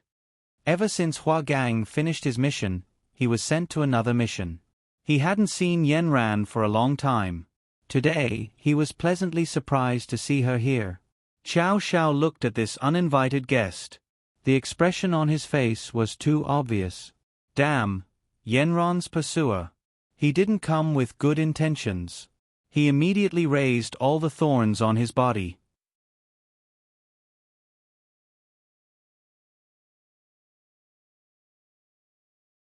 How are you going to explain to him about the demonic energy above my head? I'll explain it to him. Qiao Xiao didn't ask any more questions, and Yanran didn't say any more either. Because of Huagang's interruption, Yanran was somewhat absent-minded. After the two of them finished eating, they went straight home. As soon as they got home, Huagang's phone call came as scheduled. Yanran, tell me the truth. Who is that person? Is he your classmate? Huagang was so anxious that he couldn't wait to rush to Yanran. He is my classmate. Yenran's attitude was very calm, like a pool of clear water, without the slightest fluctuation. Then why does he have such a large amount of demonic energy above his head? He's also a cultivator. The demonic energy above his head isn't what you think it is. It's because of his body. How is that possible? You're not lying to me? Why are you eating with him? Huagang was still very anxious. It's normal for classmates to have a meal together. Yenron's words didn't contain any ripples. But he's a male classmate. Yenran was surprised. What's wrong with being a male classmate? When Huagang heard this, he took a deep breath and summoned his courage. Then are you willing to eat with me? Don't we often eat together? Yenran still replied calmly. How can it be the same? When the two of us eat, there are several people around. I'm saying that I'll treat you to a meal alone. Are you willing? Huagang carefully explained, his heart carrying a trace of expectation and desire. Do you have something you want to talk to me about? If you want to talk about work, you can just say it at the meeting next week. Yenron's reply was merciless. You clearly know that's not what I meant. Yenran, we grew up together. You're not willing to give me this opportunity? Huagang's voice was somewhat low. Yenran frowned. What are you talking about? We're colleagues. What opportunity? Yenran then said, Don't tell anyone about my classmate. If there's nothing else, I'm hanging up. After saying this, Yenran directly hung up the phone. She felt that there was nothing to explain to Huagang. In this world, there weren't many people who could arouse her emotions. Huagang wasn't one of them. But Huagang's emotions couldn't be calmed down. Today at the restaurant, Yenran's smile stung his eyes. Except for the innocence of childhood, Yenran seemed to have never smiled so happily since she became sensible. What kind of magic did this boy have to be able to attract Yenran's heart? Could it be that they were really classmates? For some reason, Huagang went to Nanchuan High School's website. The forum was bustling with activity. Hanging at the top was the news and photos of Yenran winning an international award. In this news post, Yenran's face was still indifferent. This was the Yenran that Huagang knew, cold and mature, calm and collected. He continued to browse through the posts in the Cheba. Soon, he had a deep understanding of Qiao Xiao. Every once in a while, Qiao Xiao's news would be pinned at the top of the Cheba. Huagang effortlessly understood everything about Qiao Xiao in school. Looking at his godlike face, looking at his free and unrestrained dance moves, looking at the commotion he caused in school when he fell asleep during an exam, and then looking at him again, under every piece of news, there were hundreds of articles. He understood. He was the school hunk of Nanchuan High School, Qiao Xiao. Know yourself and know your enemy, and you will be victorious in 100 battles. Huagang looked at his junior who was 2 years younger than him. A cynical smile was always on his face, and his figure and dancing were comparable to that of a celebrity. The picture on his computer was of him with his sunglasses slightly lowered. From behind the sunglasses, a pair of charming eyes could be seen, cunningly half closed. A pair of thin lips were pursed, and he was making a flying kiss gesture. This picture was voted as the most attractive picture of the school hunk by the entire school. Qiao Zhao's eyes revealed a kind of conceit and pride, as well as an insufferably perfect look. Looking at this pair of eyes, Huagang's heart felt like it was being pressed by a huge rock, and he was a little breathless. Would Yenran like this face? He walked in front of the mirror and looked at his face. Although his standard square face was handsome and stylish, it was too rigid. Could it be that men only rely on their faces? Huagang shot out a sword aura from his finger. With a casual point of his finger, a flower on the table quickly withered. As a cultivator, the higher the spiritual energy, the greater the ability. He believed that Qiao Xiao was not his opponent in this aspect. Although the black aura above Qiao Zhao's head was thick and abundant, and was comparable to his, it was still black aura. Huagang did not dare to believe Yenran's explanation. In the cultivation world, this was unimaginable. He had never encountered such a situation before. His father also did not tell him that the aura above a cultivator's head would turn black. The seed of doubt slowly sprouted in Hua Gang's heart, gradually growing. The branches slowly coiled into his heart, tightening more and more, as if they were going to squeeze out blood. And at this time, a drop of blood that had been hibernating in his body became restless because of some kind of malice. You're tuning in to the Narrate and Escape YouTube channel. Don't forget to subscribe and join us on this journey to catch the most captivating stories.